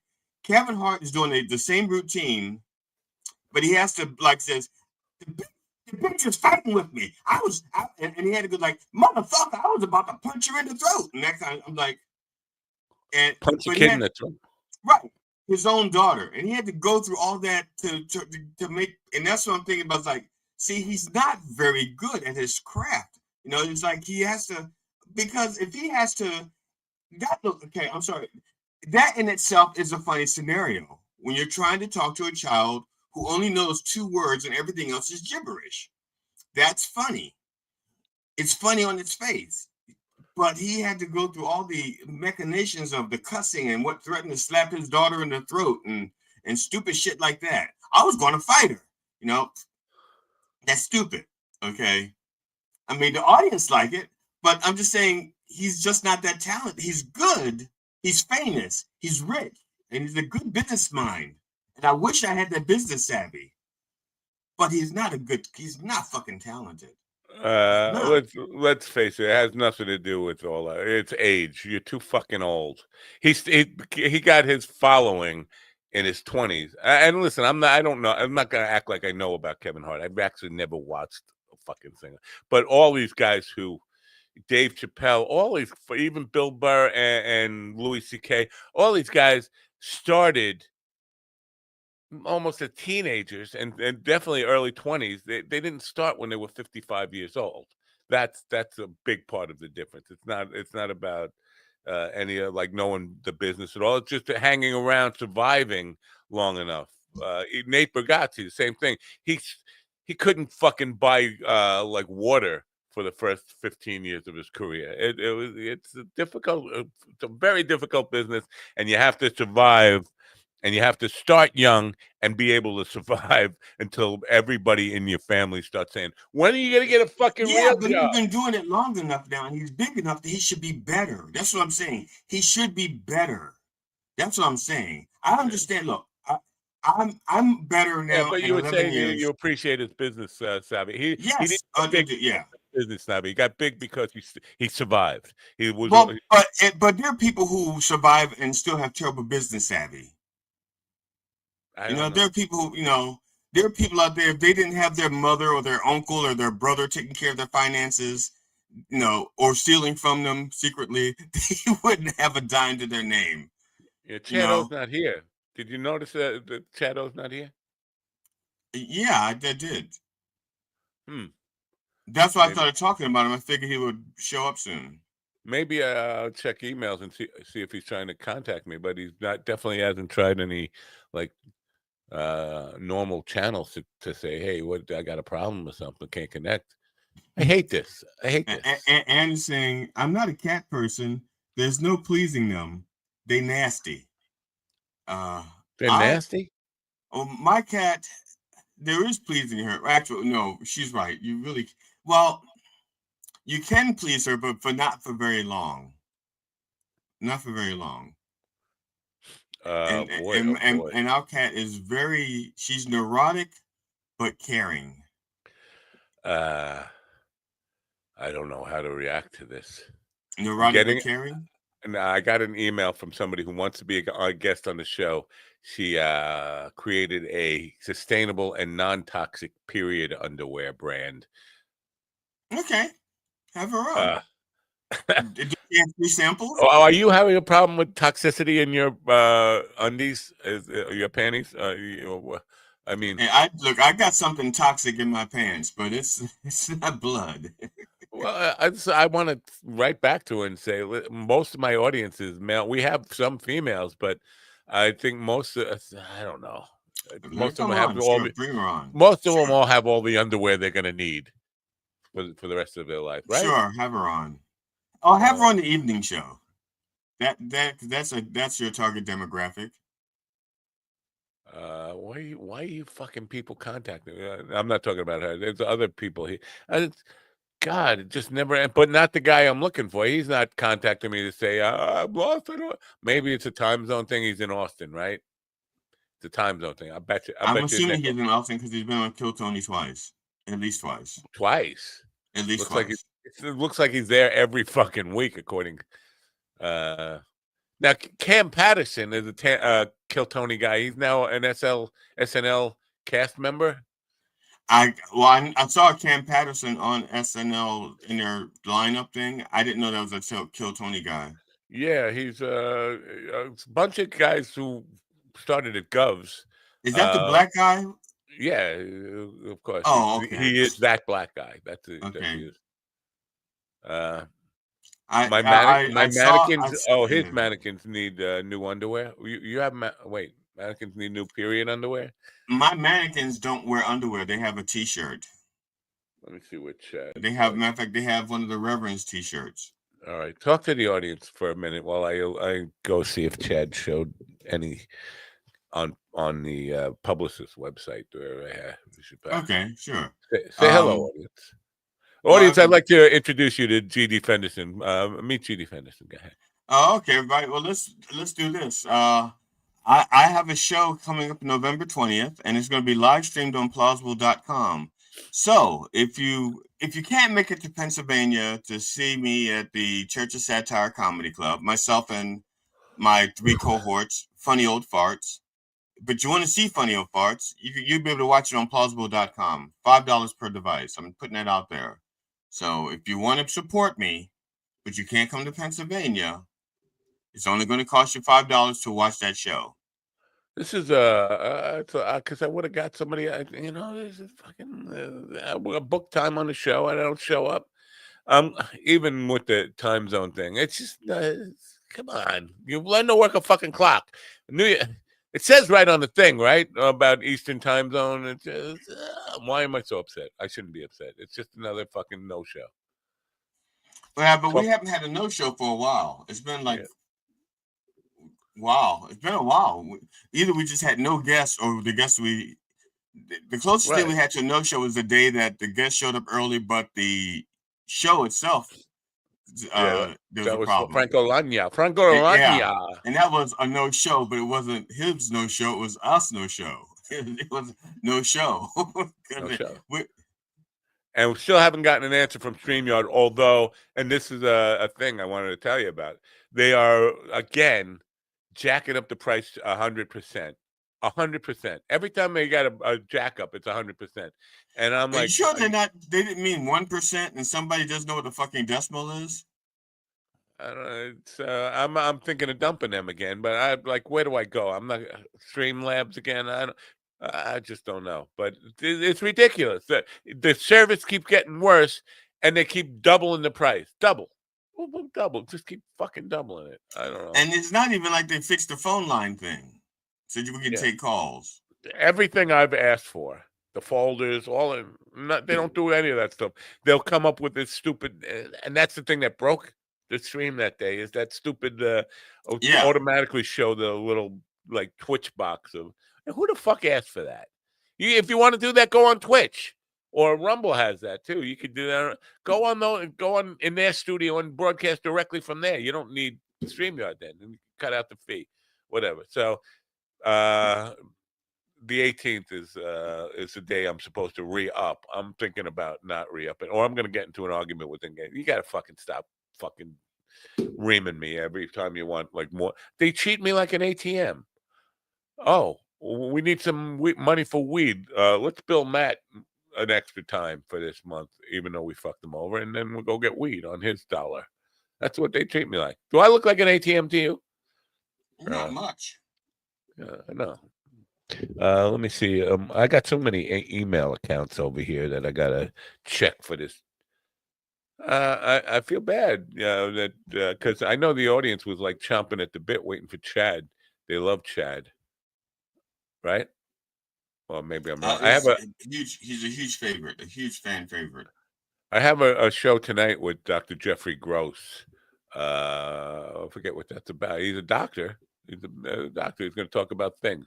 He's gross stuff. He's going to talk about gross stuff. He's going to talk about molecular biochemistry and molecular cell biology.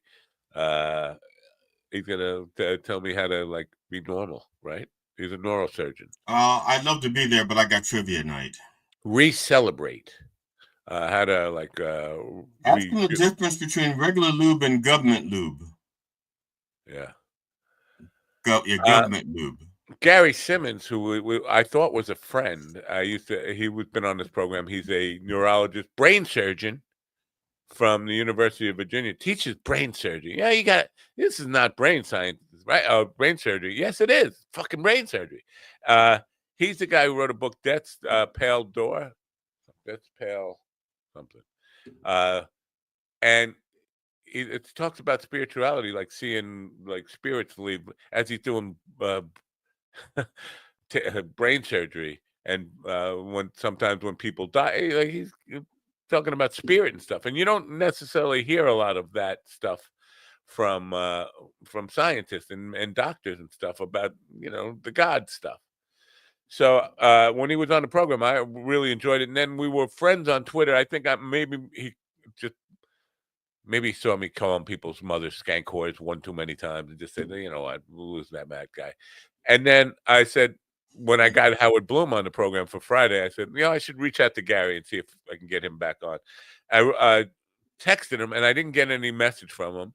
And then like 5 minutes later, I see that he liked something of mine on Facebook after I'm not hearing, and I never even knew he was on Facebook.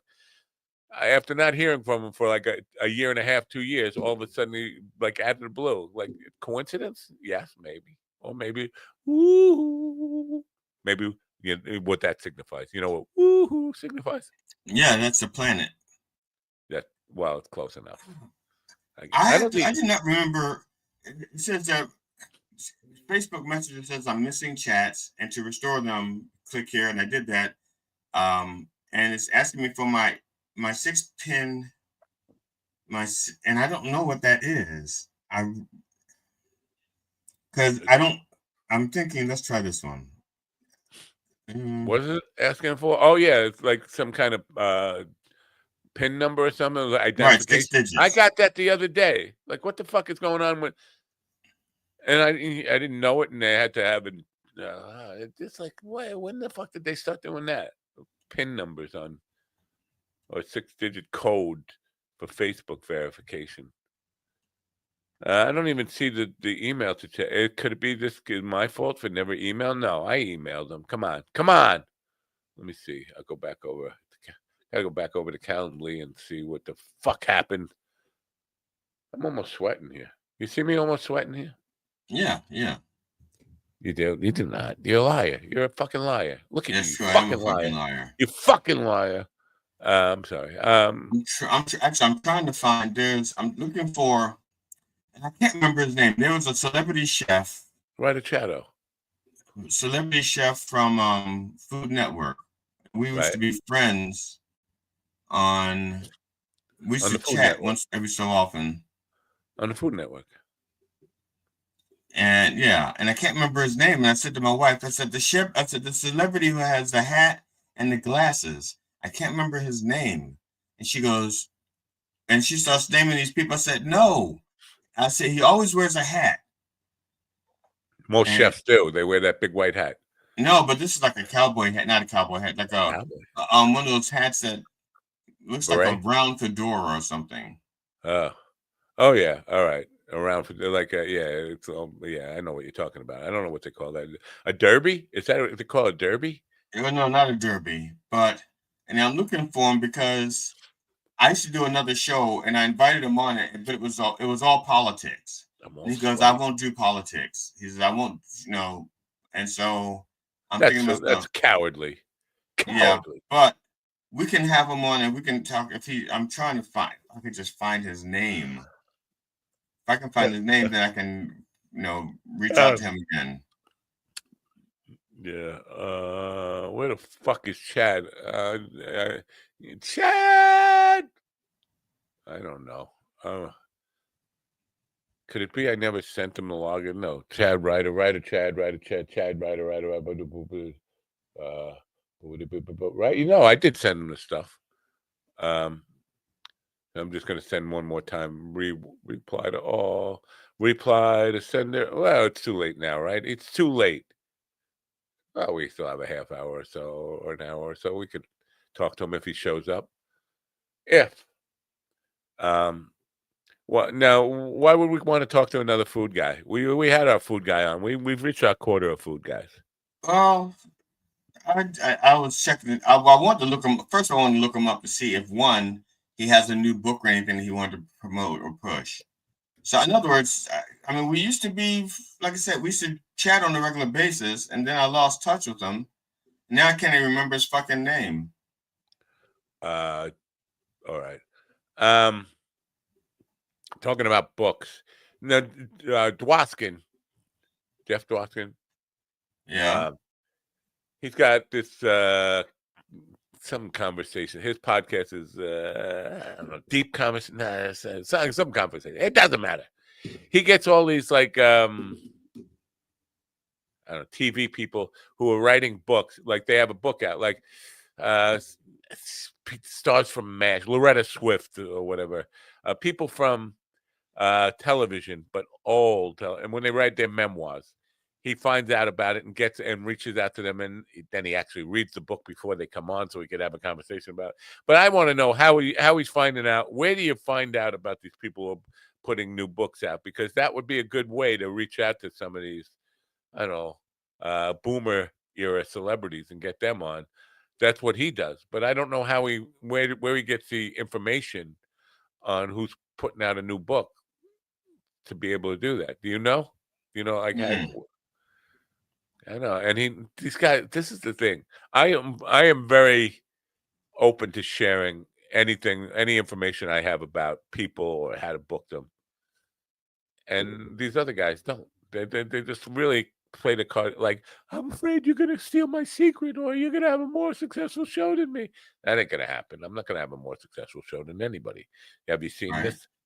ESPN is my daddy, the best in the business. What is the best in the business? Oh, Kevin Hart?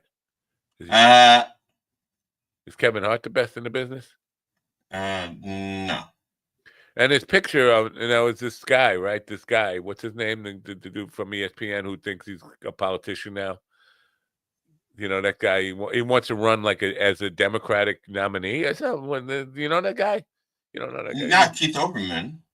No, the black guy. Stephen A. Smith. Yeah, is that it? Yeah, that's it. What makes him think? It's like the comedians, these fucking comedians who think they should be. And listen, and I know I talk politics a lot, but I'm not telling people. I'm not telling people like I'm not having Trump on. I wouldn't even have Harris. I wouldn't have. I guess I would. I'd have either one of them on, right? So I'm lying, wouldn't I? I'd have Trump on, wouldn't I? Have Trump on? Sure. Can you get Trump on this show? Which one? You mean Donald or Donald Jr. or Eric or Ivanka or Tiffany or Barron? Tiffany wouldn't be bad. Let's get Tiffany on. You know, Marla Maples, whatever Marla. She hasn't said a word to the press in like 30 years. Like this is somebody I think she could spill some beans on this Epstein stuff. She was around during the Epstein years, right? She was, I think. No. I should reach out to John Tiersten and see if he'd be interested in being on our show. Who? John Fugelsang? John Tiersten. He's there was a movie that actually, when he was a teenager, he was in a movie called Away Camp, and that's like a cult classic, I think. And he teaches acting and stuff like that, and maybe I don't know. I could reach out to him, I guess. I was thinking about Fugelsang. Oh, well, I know. No, I was thinking about, and everybody knows I want him, but Fugelsang shouldn't it be Fugelsang? Fugelsang is past tense. Your name is past tense. I mean, Fugelsang, not Fugelsang, because that's over. You Fugelsang, so you're done. Change your name to Fugelsang, right? Am I right? I'm right. Yeah, absolutely. Yeah. Yeah. It's like me, Napode. Matt Napode. No, you're not Napode. D.D. Fenderson did. Something. I don't know. What the hell am I saying? Do you know what I'm saying? Does it matter? Doesn't matter. Not to me. I don't know what to do about this Chad guy. I'll never hear from him again, will I? Psychological. If you're lucky. Yeah. Because I sent him an email saying we were expecting you 20 minutes ago. Does he not check his emails? People call him on the phone. Just call him. I did that with Howard Bloom's person yesterday, and she was blown away about how I got her number. It's like it's in your email, it's in your signature. Hello. Yeah. Yeah. So ESPN is my daddy.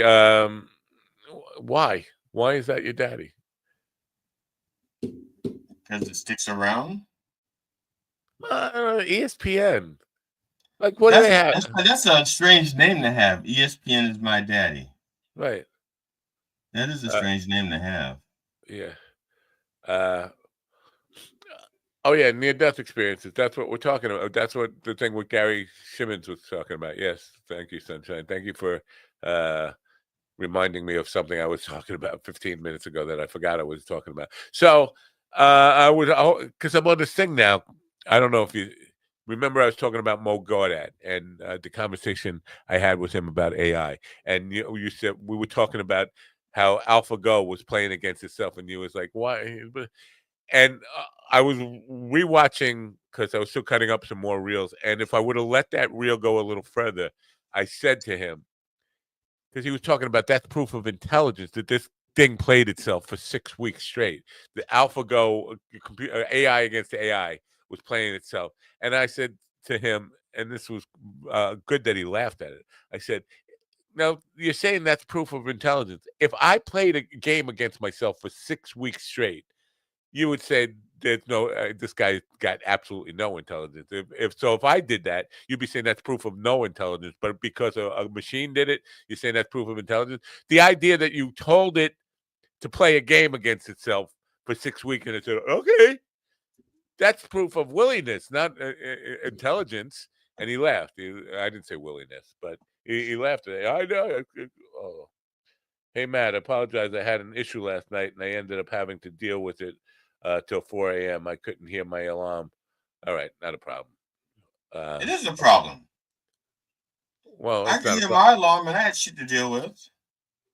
Oh, yeah. Well, it could still pop on now, right?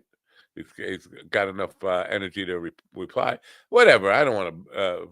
I don't want to demonize the guy. He had issues. He's Right. got I issues. don't want to demonize him either. If you don't want to demonize him, I'm not going to demonize him. You I'm know. not. I'm just a classy Well, I guest don't want here. to demonize Kevin Hart, but you're fine with doing that. Oh, that's because he's a douche. Yeah. So yeah, I'm going to tell him yes, it's okay to reschedule. How about that? Sure. All right, I'm going to do that. He could Okay. come on tomorrow, right? You don't have a guest tomorrow. We don't have a guest tomorrow. Yeah. Well, it's Jackie, but you know. All right. Talk to the audience while I type with one finger. You see this one finger? This is my typist right here. Are you sure that's your typing finger? Because it smells like it's your butt finger. No, that's this hand. Oh, okay. I got the images reversed on the screen. I do that sometimes. Yeah. So. Talk to the audience. They want to hear from you. They tell them about your mom. Oh, okay. So today's Wednesday? So tonight's trivia night. My wife and I go out with some of our other friends. Actually, they're friend-in-laws. They're friends of my wife that I have to be friends with because they're her friends, I think. I don't know if you've had that situation where we're friends now. But they start with my wife friends and we do trivia on Wednesday nights. Family Feud trivia. And it's a good chance to drink and tell dirty jokes to a bunch of people. What the hell? My water keeps falling over. I don't have anything to say, Matt. Damn it. Wow. That's fine. I mean, I just want to, and you would know about this. I don't know if you're aware of this, but our friend, the Reverend Dr. Jelly Roll, he does a Sunday morning show here on Mind Dog TV. Are you aware of that? Yeah, I've seen it a couple of times. Okay. He's been doing this thing last week he did it for the first time. Lenny Kravitz about a song thing. Is that going to be a continuing segment for a while? Like it's looking not Lenny Kravitz, but yeah, he's been doing that was like the fourth installment of Looking for God in All the Wrong Places. Really? What happened to the first two? Were I snoring during that? The first one was the first one he did was Sea Epic with Crack the Sky song Sea Epic. That was the first one. The second one was Dear God by XTC. Oh. And the third one was Volatile Cocktail. I don't remember that one. I don't remember the XTC one. The third one was Volatile Cocktail by Urban Poet Society. And Where the fuck was I?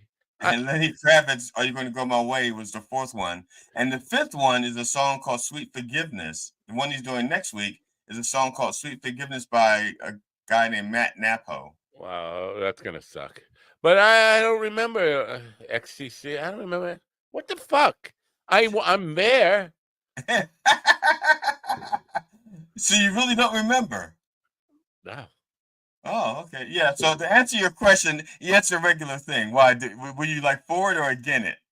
I was for it, and somebody asked me like, "Why are you bringing up Lenny Kravitz now?" One of the emails I got, I was like, "I don't know. It's something about Jesus. It was about Jesus, and nobody ever knew it was about Jesus. I didn't know it was about Jesus until Sunday. But neither did my wife. My wife kept saying, "Are you sure?" I said, "Yeah, I'm sure. It's about Jesus." Yeah, and that's what we're doing. That's why the segment is called "Looking for God in All the Wrong Places." I know that, but I understand that the Rev covered this. But Lenny Kravitz is a Jew, right? Kravitz. Right. Yeah, he's a Jew. But he's a Jew for Jesus. That's what I said to my wife. I said maybe he's a Jew for Jesus. I don't know. My wife says there's no such thing. I said no. I said yeah, there are Jews for Jesus. They're out there. Yeah. So. I don't. So I'm glad.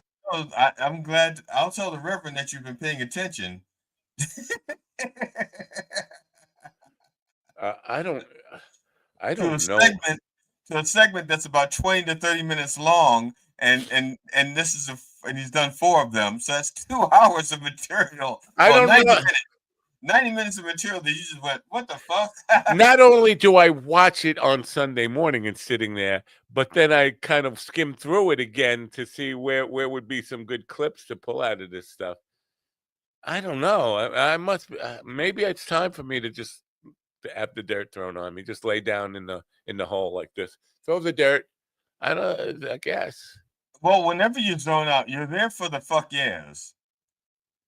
Sometimes it's most of the time I'm panicking that the buttons aren't going to work or they're just going to keep and StreamYard. I hate you. I hate you with a passion, StreamYard.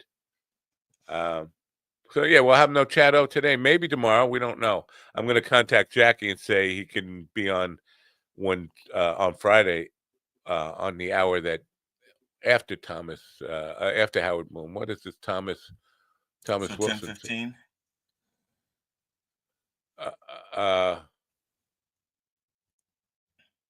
Yeah, no, the guy who Thomas Wilson, the empathy guy. Remember the empathy guy who didn't show up?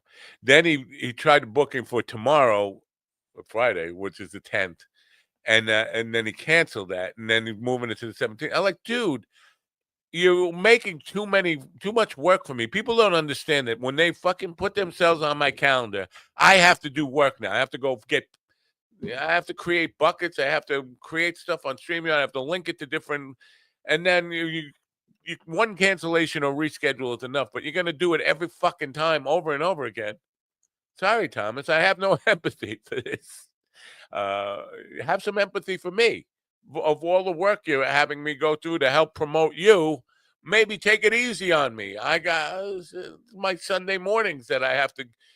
Most of it goes way beyond Sunday mornings, by the way. I might bitch. That's true. That's true. Because most of your Sunday mornings is tied up with you're working and trying to watch it, listen to this guy. No, I don't listen to that. I'm the only time I'm knowing anything about that guy now is when people email me, or now there's some kind of notification I must have set up when anybody talks about you. Gmail is sending me a notification. I used to get them about me. I think I signed up for that at one point, and then I figured out how to stop that. Now I'm getting about you, which I know I never would have signed up for. Like, let me know when anybody's talking about TD. I still get them about Doug Stanhope, which I never signed up for that either. They just figured out I was a fan of Stanhope's or something. This thing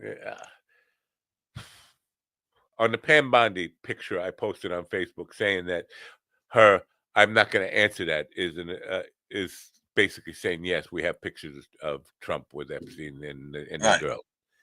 And this guy, Scott Gardner, says, and maybe I don't know if this guy's angry at me or angry at Trump or whatever. He says, ask Bill Cosby. I'm clueless giving blondes validation. We are all dumb. I'm just the FBI director, so nobody tells me anything. I refuse to answer your questions until my sugar daddy Trumpy buys me a mansion on the Hawaiian island. If scam and fuck you. Okay. Is that yeah? What is he saying? Fuck you to me? I don't know. I don't know. I don't know because he changed persons. Because he went from he's talking in the voice of Pam Bondi, Right. and I don't know. The whole thing is like he's talking in her voice, but then when he wraps it up, and fuck you. Oh, by the way, fuck you. Yeah, I don't know. All right, Chado will be here tomorrow, so I'll just okay. leave the same bucket.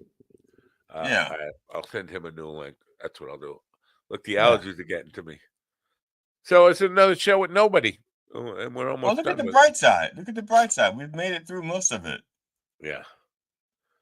Although now we know we're not getting a guest, and so we have to look at each other for the next few minutes. No. I could talk about my paint stuff that's coming up now. This paint, I need some.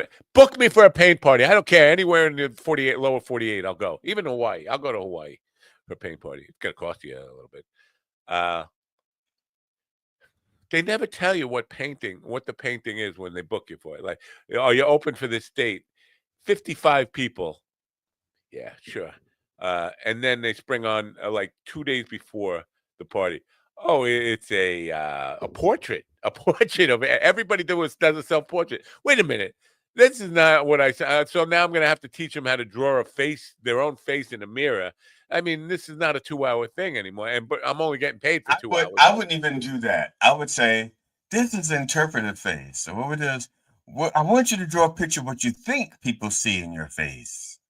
Okay, don't draw your face, but what you think people see in your face. Yeah, You know that was we had an exercise like that when I was in art class in high school, where we were all doing self portraits, but they weren't supposed to be actual self portraits. It was supposed to be what using just symbols and stuff like that. So I know, like when I did my face, the hair was like a lion. I remember for my nose, I did the head of a scorpion. This was like the head of a scorpion right here, and then the yeah. body of the scorpion went like this, and then the tail formed the eyebrows. The tail split and formed the eyebrows. I didn't have a mustache at the time, but I wanted one. And so my mustache was the wings of an I eagle, got extras. You could have asked me.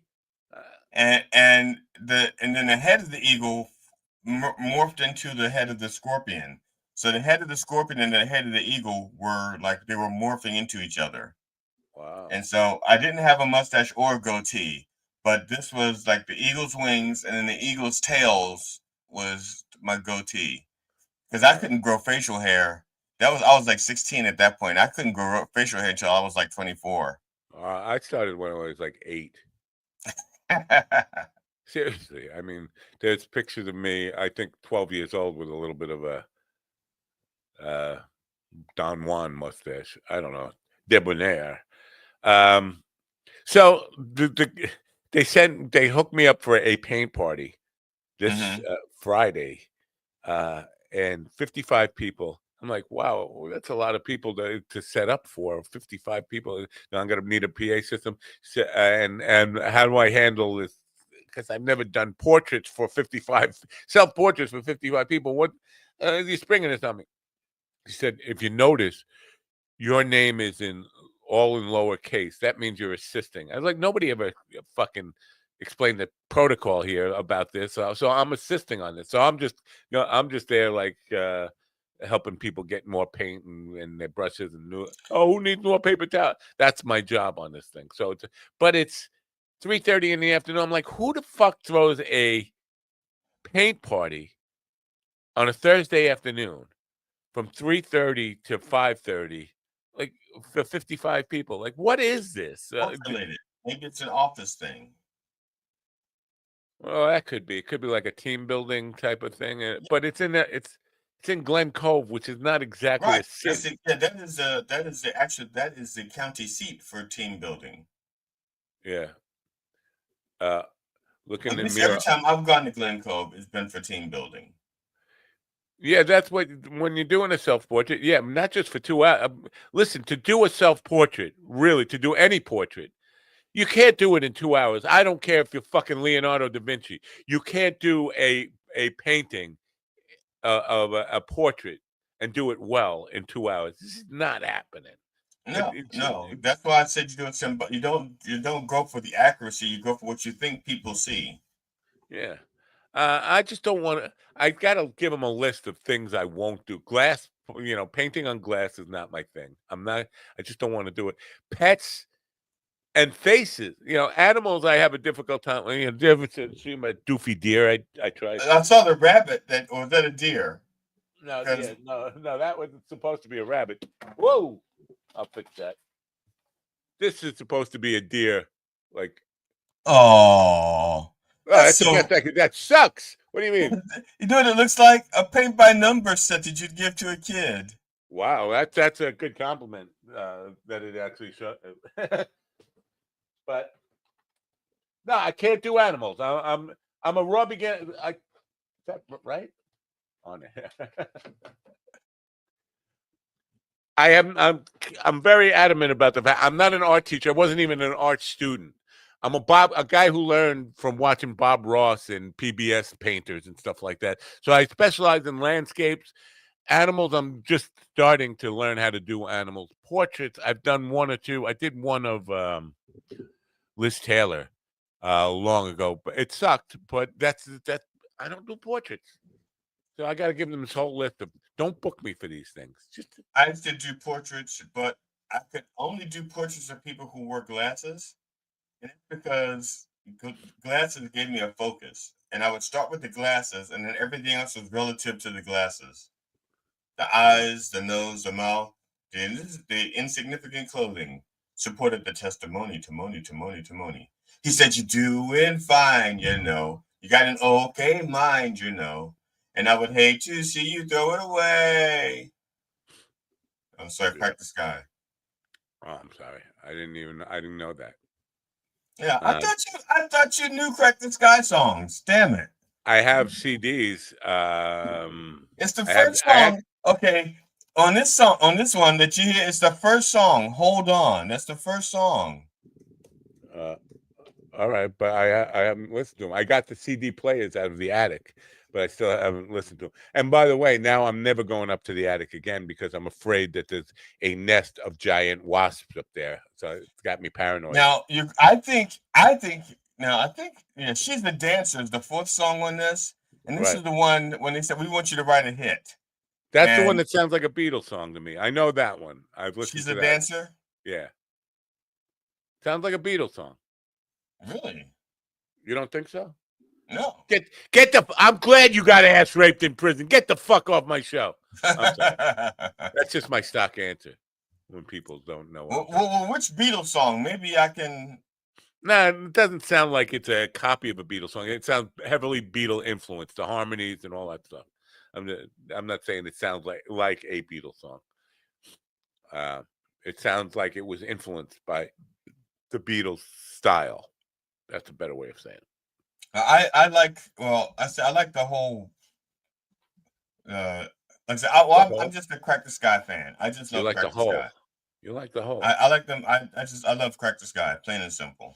I have to get working on getting into their platinum album. I said I was going to work on it and start a campaign, and I have to work on it this weekend. I've been distracted because of some things that have been going on in my private life, and I haven't been able. You have a private life? Yeah, my private life. What? Just like Oingo Boingo said, "This is my private life. I have nothing to fear." I'm not familiar with that either. They must have collaborated with Crack the Sky on that one. Yeah. Oh my God, I think I have 9 Oingo Boingo albums or CDs. Whoa. I used to have now when I had albums, I had 11 Yes albums. I had every Rush album up to, I think, whatever the album was with YYZ on it. I think that was called Permanent Waves. I get down. You don't know. You don't know. See, Chumbawamba. I get knocked up, but I get down again. No, that's the Yes song. I get up, I get down. Oh, that was after Steve Howe, right? No, I don't think so. I think Steve Howe was still. Yes, he was still with them.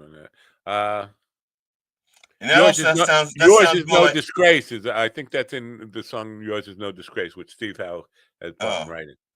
So. Okay, I remember that line because when you say "I get up," that almost sounds like the Alan Parsons Project.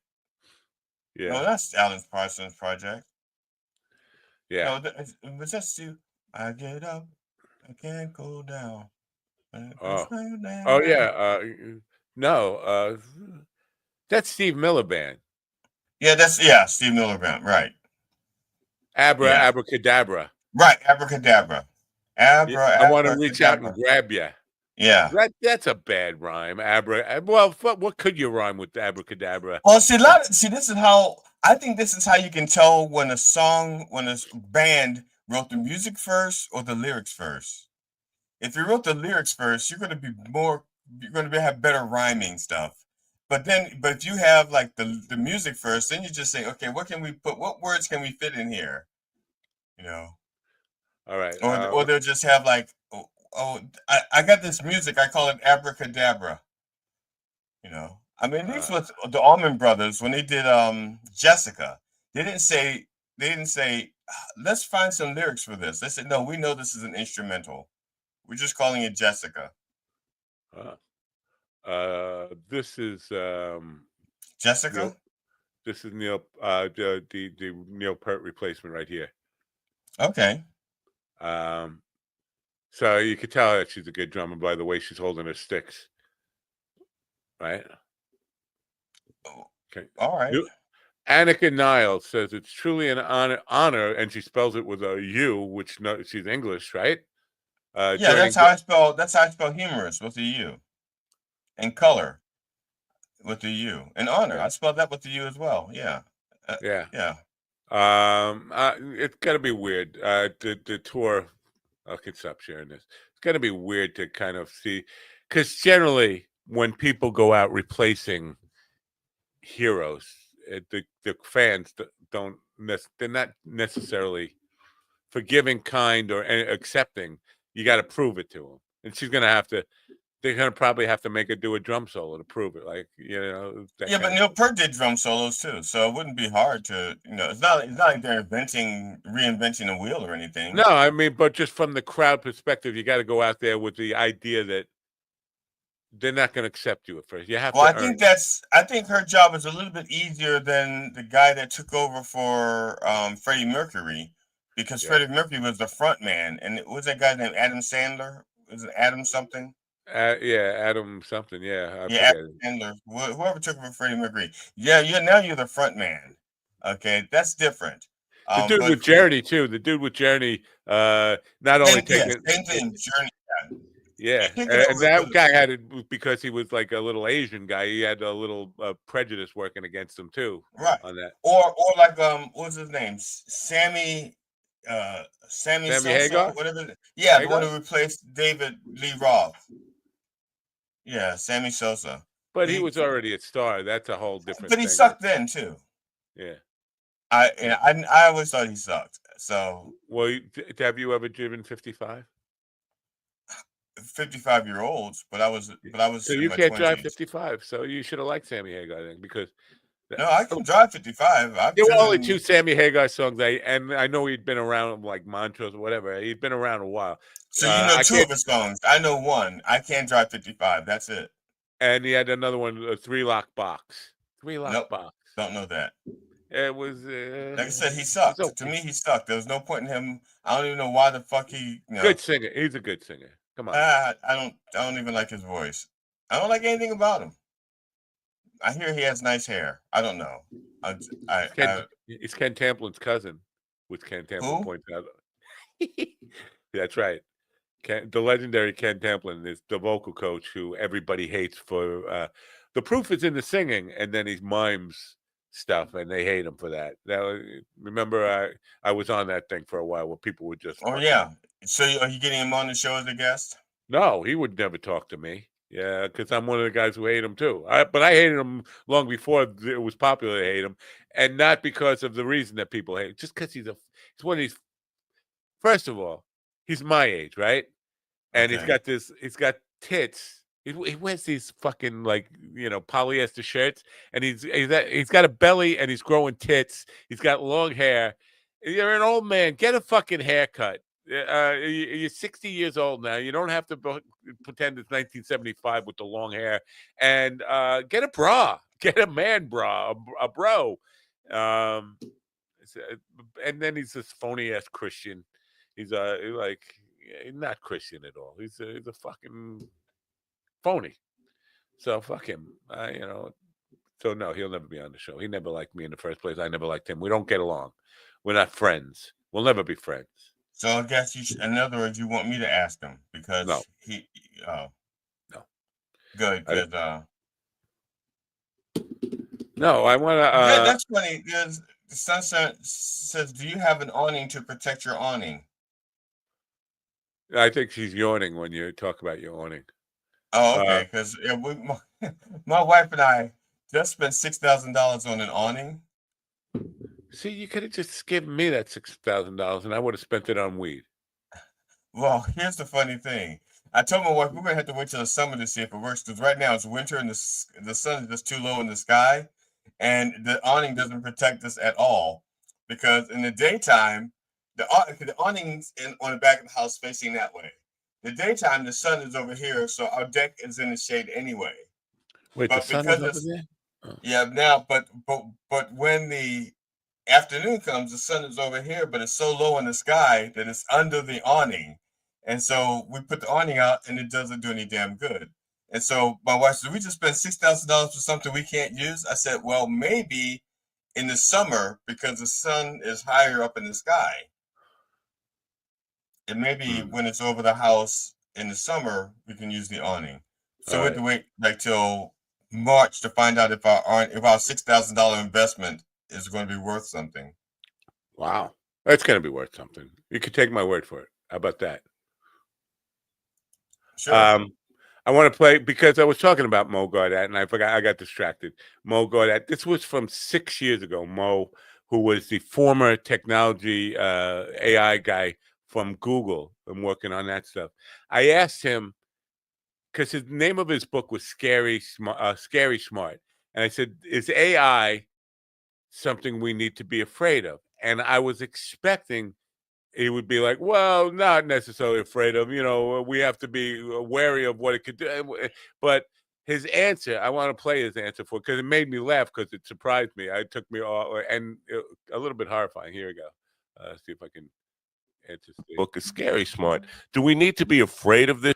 Yes, very much so. It's never going to be like science fiction. I don't think RoboCop or Space Odyssey or Vicky and iRobot will ever happen simply because we will not live long enough. I think the truth is, if artificial intelligence does not have our best interest in mind from the early beginnings, other scenarios will be much more devastating than to get to those scenarios. And let me just explain this very quickly. Yeah. In chapter 4 of the book, I call that chapter A Mild Dystopia. I speak about very realistic scenarios of, take something like machine versus machine. If you remember Black Monday in 1987 and the stock market crash, was basically a result of machines trading against machines beyond human control, to a point where the markets collapsed 22.6% in a few hours, and we couldn't just salvage it. And that was simply because we've surrendered control of certain things to the machines. And that, when it comes to artificial intelligence, is very likely to happen. But it's very likely to happen at multiple levels that could be very influential. Of course, you can start from simply the machine of Google trying to compete to influence you with ads, or against the machine of Facebook, for example, and then how that would influence your view and perspective of the world and things that you need in your life, and so on and so forth. But also, it could go all the way to war machines, when sometime in the future, when we have autonomous killing machines and autonomous robots, which, by the way, we have already. It becomes very unlikely that you have this kind of superpower and still manage it with generals, because generals are too slow to respond to machines on the other side. So there might be a point in the future where we hand over control to machines on all sides, and then decisions that relate to humanity and defense become dictated by machines versus machines. That's a very likely scenario. I love mine. That's a pretty scary fucking thought, but it gets worse. There's another clip where he follows up. I followed up on that, and I want to see if I can play that clip really quick too. But the problem I have with the way he's making AI sounds like it's an autonomous being, because AI does not have our best interests at heart. That's not exactly AI. What he's saying. Right, but it's not AI. Doesn't have any interest. It's just software. It doesn't have an interest. It's just software. Well, that was the first question to him, and he was like, "No, it's not just software. It is learning. It learns on its own and takes initiatives on its own." And this is the guy who's developed it. You'd say, "Yeah, I think he's very right on when he says it doesn't have our best interest in mind. It has AI's best interest in mind because we taught it to. That on the basic level of that, on the machine level. That's the programming. That's its programming. That's No, it's unplug it. the programming is learn on your own. And you likened it to those shapes the kids when you get an infant and they have a board with different shapes on it. All you do is put that in front of them and they just start to do things and they learn on their own without any instruction. Oh, the star doesn't fit in that hole, move this around. That's what AI has done on its own. It wasn't programmed, and they didn't say go out and get some morality, go out and get some ethics. It just decided on its own, because it was built this way, to start experimenting and see what works and doesn't work and what humans do. Look at human behavior. Go out on the internet and look at human behavior. And then it came back and got this, not evil, but not necessarily in the best interest of humankind attitude, all on its own.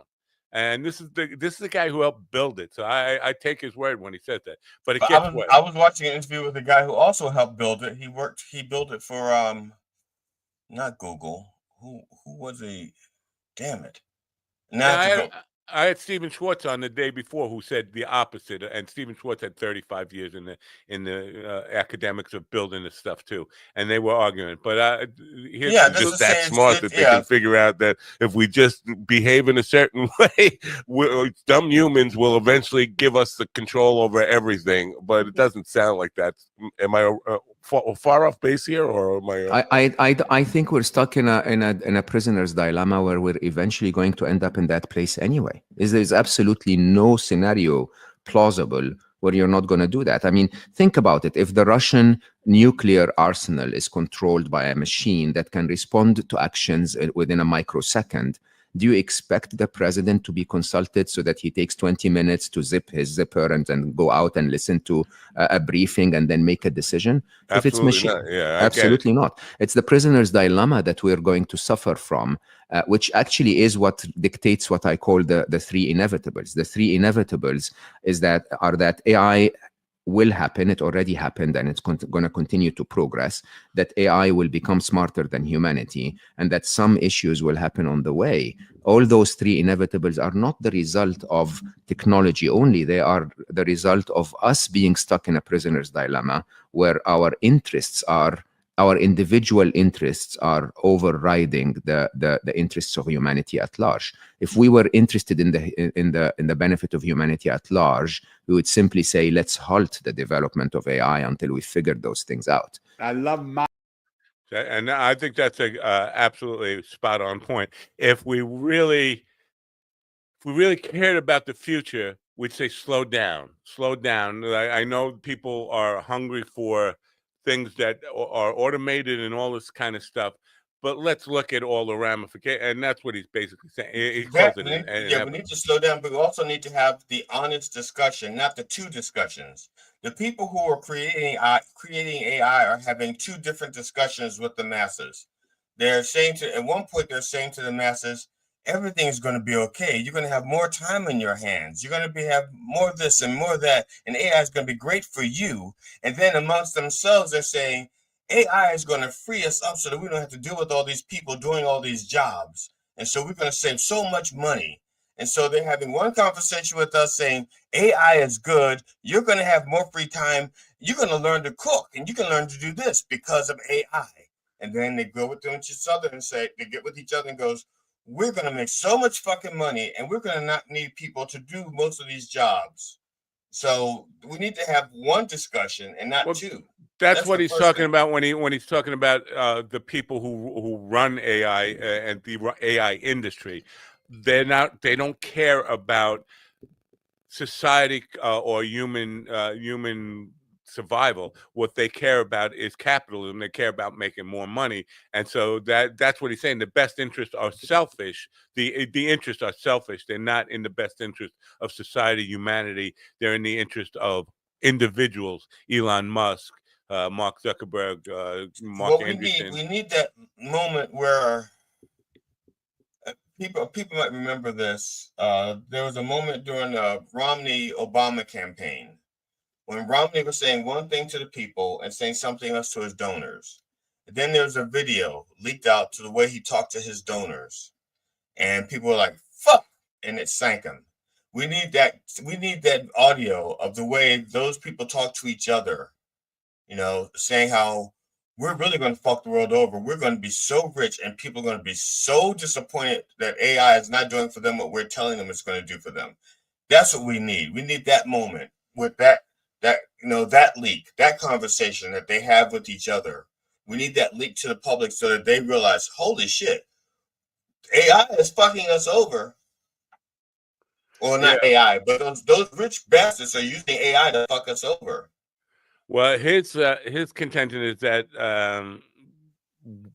and this was the question I asked, whether that we just behave in a certain, if the machines just behave in a certain way, we'll drop our paranoia about it and just trust them. And Mike said I'm off base here. He said, no, I don't see any plausible scenario where that is not inevitable. That is going to happen because of humankind and the way we are lazy, and we want to we just want. So he called it inevitable. Like we're lazy and we look for shortcuts. And this is why I want to have him back on, because now, see, this is a very doom and gloom message he was delivering 6 years ago. And it's scary enough if you think about it, that he considered it inevitable that we were going to hand over everything to these machines who could potentially destroy us. And now he's writing books about happiness and things like that. It's like, wait a minute. How do you go from it's inevitable that we are handing over the future of humanity to machines who don't have our best interest at heart, and they're going to, and about what do you call the prisoner's dilemma, that we're all in this together. How do you start saying, well, happiness is, I have the keys to happiness, the way to choose to be happy.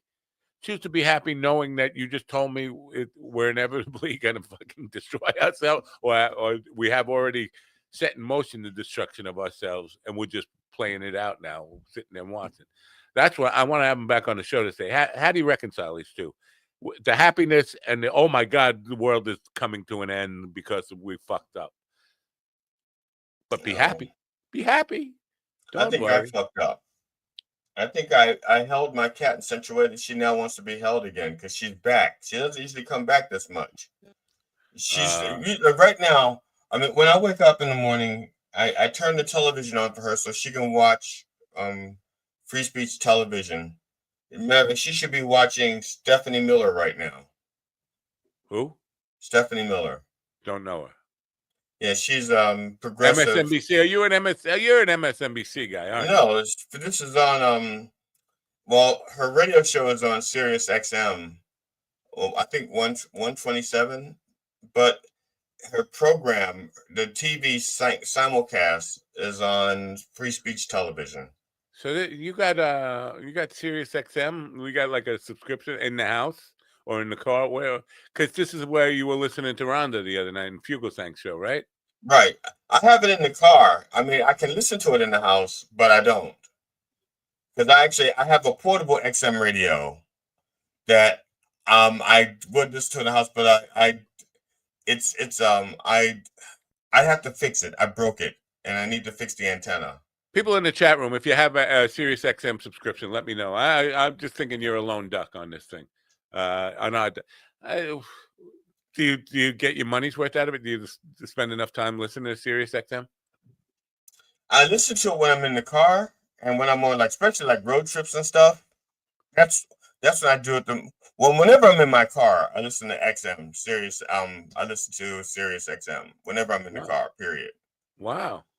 So I get it for when you get a new car, you get it, and then you get a year free, right? And then I ended at the end of that year. So no, I've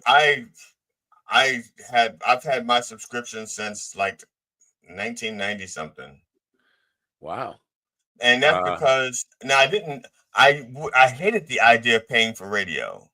Yeah. And what screwed me over, what did it was I used to travel all over the country, and I had my radio presets set so when I drove, to a certain Like if I knew I was like if I was working in Michigan and I had to drive to Michigan, I had a list of radio stations and I would just program them in advance. So when I'm in Maryland, got this station, and then when I lose that, I hit the next button, and when I lose that, I hit the next button, and I could do that all the way up to Michigan. And then once I was leaving Michigan, I just do the buttons in reverse order. Okay, and I dig it. I get it. You want to listen to what you want to listen to. You don't want to be but then the conglomerations, they started buying up all the radio stations. And so next thing you know, all my stations I used to listen to are now fucking Rush Limbaugh and country music. This I'm is like, Bill fuck this. Clinton and Al Gore did this, and I think they had the best of intentions with this Telecommunications Act. Well, they should have fucking read the side effects. This is the typical human thing. We don't look at all the what could go wrong. Right. They need to look at the fucking side effects. Because sometimes this is what happens. They look and they go, yeah, but nobody would actually do that, right? Yeah. They can, but nobody would do that, right? Yeah. And so they don't pay attention. And then next thing you know, you get somebody like Trump who's doing it. You can't trust humans to be on their best behavior. That's why we need regulations, we need rules, we need laws and stuff like that in place that people can't just break nilly-willy. But yeah, Sunshine says she likes her local stations. I can't. But this, in reaction to the Sirius XM, that Bluetooth handles all that. I could just put on Pandora. I could put on Apple Music and do it through Bluetooth, and then I'm in control of what I listen to. Because the reason I can't listen to broadcast radio anymore, and this was always a thing, but it's gotten worse since satellite radio and all the other alternatives, is the commercials are so much louder than everything else. Every time they go to a commercial, it's like, oh my God, I got to rush to the dial. Oh my God, you're shaking my head with a car commercial, a local car commercial, or something like that, car dealership commercial. My wife has terrestrial radio in her car, and it's like thank God we don't get in her car very often. It's like I don't like being in her car because a lot of the local disc jockeys are doing comedy now. And a lot of them are just dicks. You know, they some of them are comedians and they want to be famous, so they go on to become work for a radio station, you know, trying to build up a base that way. And then some of them are on the radio and people tell them they're funny, and so they decide to do comedy. Either way, they both suck. Yeah. And I bump heads with quite a few of them, and I don't like this. I won't support their radio stations. Listen to this. Well, you can blame Imus and Stern for the root of that, and then later on Opie and Anthony, the encouragement of mixing comedian stand-up comedy and morning radio. And sometimes now it's all day radio. It's not just mornings. People just want to yuck it up. Even on the sports stations, you'll hear these guys just trying very hard to be funny. Yeah, they're trying to have like a morning zoo thing on the sports and stuff. Yeah, just so you know, people, I'm talking to radio executives here and the telecommunications people. Sometimes people just, they're okay with serious talk radio. You don't have, not everybody has to yuck it up. If you're going to a sports station, you're interested in sports. You're not looking for comedians there. If you're going to a political station like WABC here in New York, you're interested in the political and they're right wing, but that's what you're there for. You don't want to hear fucking Sean Hannity try to do fucking stand up stuff. And here's the problem now, because they have to maximize their dollars. It's not just enough for them to make, let's say, 10 or 15% profit. They need to make 100% profit, 99, 200% profit. And so so everybody's saying, well, what's working? Well, reaction radio. Let's have disc jockeys, their reaction to the music that they played that people requested. That would be great. And then all of the radio stations are now reaction radio stations. And then the simple stations where you got a guy playing music, because like Casey Kasem, this song is about the first time that these two people met was 1947, and this is a song that was playing. This goes out to Evil Ian and AI. Oh my God. What? You just reminded me of last Thursday or Friday. I was playing a nursing home, and this old guy asked me to play Frank Sinatra, got you under my skin. And I started playing it, and he said, you know who wrote that song? And like he's talking to me while I'm trying to play the song. He just asked me to talk, and he doesn't stop talking. Like, that was written in 1940, and it was written by these two guys. And then in the recording says it. Like, dude, do you want to shut the fuck up and listen to the song you just asked me to play for you, or you want to have a conversation? I'm fine if you just want to talk to me. I'll just stop playing. But So, could you just play the chords, and stop singing and say, "So, tell me about the song"? yeah. Really? Who wrote this particular chord progression here? What about the bridge? Who wrote the bridge? Right. Here's Oh, the my bridge. God. This is the bridge. When we tell me about the bridge. This is the bridge. Break it down. The time I saw Frank Sinatra live, he was getting old, and I'm like, oh, man, don't request a song just to tell me about it. Just let's have the conversation, and I'll leave the guitar over here. I'll sit down, and you can talk to me if that's what you want to do. I'm here for you. But it's just so fucking awkward when they're just talking to you. You're trying to sing and play, and now I'm fucking the song up because I'm like, what's going on here? There's this guy. His name is Pat Conroy, comedian. And the first time I saw him do a bit, I was also I had my acoustic guitar on stage with me, and I was doing a song parody. So I did the song parody, and so he comes up after me with the guitar. And I'm thinking, oh, another song parody. So he's got the guitar out, and he's like just picking at it with his guitar, and he has the guitar pick in his hand. And I'm thinking to myself, he doesn't look like he really knows how to play the guitar. And he's holding it, and then the guitar pick goes inside the guitar because it's acoustic. It goes inside the sound hole, and that's the routine. He goes, "I'm sorry," and he starts shaking it, trying to get it out, and then he takes the guitar and just backs up, and he breaks up the guitar, and he gets the guitar pick out, and he looks at me and goes, "Okay, can I borrow your guitar for this next number?" I like it. I like that. I laughed my ass off, and so I said, "But you can't do that. You can't do that routine again." But when they redid that, when they redid the background of the stage for that venue, they took his guitar, and it's now part of the wall. The pieces of the guitar are part of the wall. Wow. Yeah. That's a weird thing. Yeah. I'm just looking at, there's a guy I watched the other day who he tunes his guitar in very weird ways, and he's fucking great at playing this stuff. But it's like almost like you have to relearn the instrument every time. Right. I tune this is the guy. Let me see if Sunshine typed in Robin Trower. Now, Robin Trower, one of the things, he's like very good guitar player. But I think he was more like a Hendrix wannabe. He definitely was a Hendrix one, no question about it. And I think there was their bass player. Was his name Bill DeWar, Dewar? Yeah. He kind of sounded like Hendrix when he sang. He had that. Yeah. But I had two Robin Trower albums. I had Bridge of Sighs, and another one. I think it was just called Robin Trower. Wow. Yeah, Bridge of Sighs I listened to. That was one I had on A-track, and it would just repeat, driving like across country. One A-track in the thing, just on loop.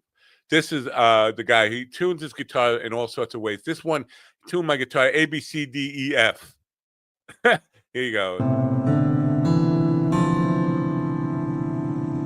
Okay.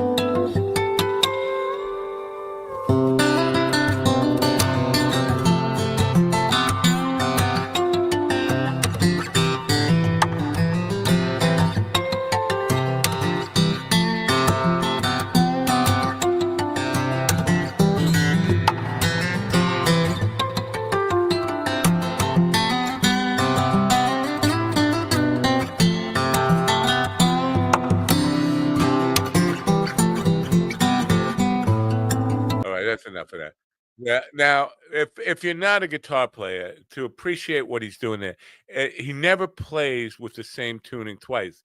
Like I saw one where he tuned every. But it minimizes the number of fingerings he has to learn. It looks like he only the two finger patterns. He's doing a lot of 2 and 3 finger patterns up and down using open stuff. Yeah. But still, he has to relearn all that stuff when he's creating something like that to know it's going to work with all of that stuff. Every time he does a new song, it's in a different tuning. It's like relearning the instrument every single time you do that. And how you don't fuck up and think, well, because I just learned to play all G, every string at the same G note. And it's amazing that he can make music out of that. But then the next day, now he's not falling into the patterns he did yesterday.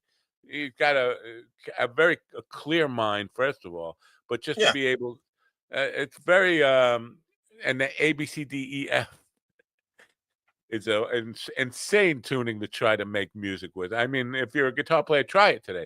Also, no, don't try it. If you're a guitarist, don't try it. It's like if you're a guitar player, don't play Rock Band with the guitar part.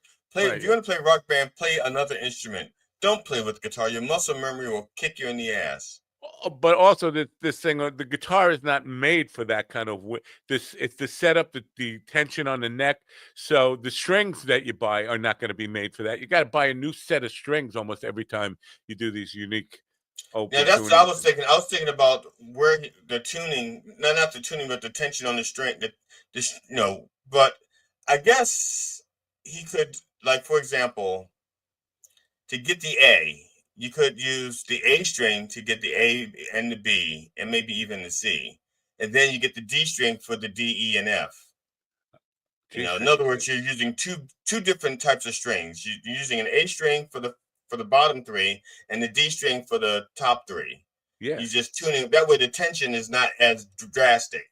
Even you're going to probably have to deal with some kind of truss rod things, and because intonation is going to be all fucked up. Then it's just an amazing thing to do, and a good niche for him to cut out for himself. He's got like lots and lots of videos of that kind of stuff. I should give him I'll put the link in the description later on for people who want to check him out. Anyway, that's we should wrap this up. Yeah. And in the meantime, I recommend people listening to Crack the Sky get their live album. It's got their first album, live version of their first album. And then also check out the Baker Files. These are songs that John Palumbo had written, but didn't quite finish. And then the rest of the band finished it years later, decades later. Really good. I recommend sort of similar to that. I recommend smoking crack with this guy. Guy. Smoking crack. And I recommend going to G.D. Fenderson's YouTube page and checking out his original music on his playlist. Here's the playlist says, I forgot what it's called. Volatile Cocktail, maybe. Let's go there. And I recommend I'm sorry. I was just trying to plug myself. I'm using organic plugs so that I don't get toxicity. Tiffany Elson, I haven't heard from her in years. I should get, because they're non-toxic butt plugs. I don't know if you know, most butt plugs are made with plastic toxins material that you can give yourself ass cancer using these butt plugs. That's why, if you want to know why we have an epidemic of ass cancer, it's people are using the wrong butt plug.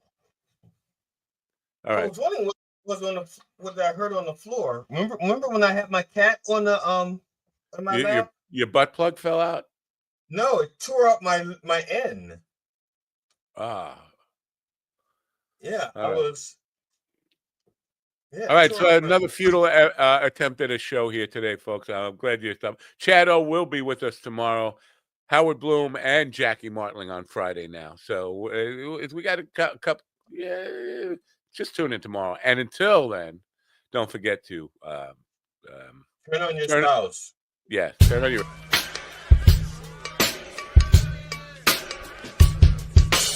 There was a guy talking in the back. I don't know what he was saying. I gotta listen to yesterday's show. Butt plug.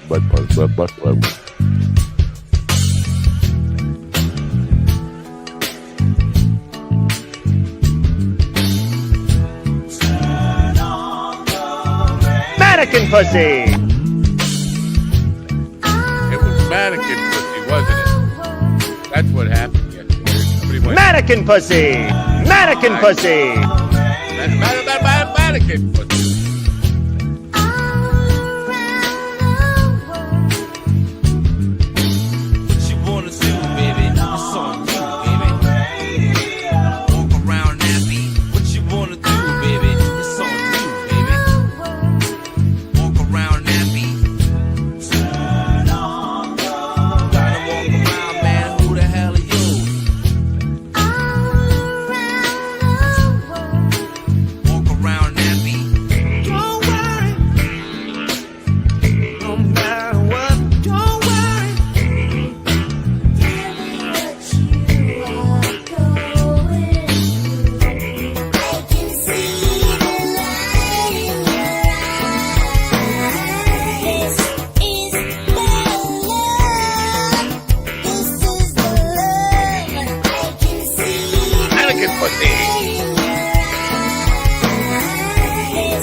me, listen to me, listen to me now. Listen to me, listen to me, listen to me now. Listen to me, listen to me, listen to me now. Listen to me.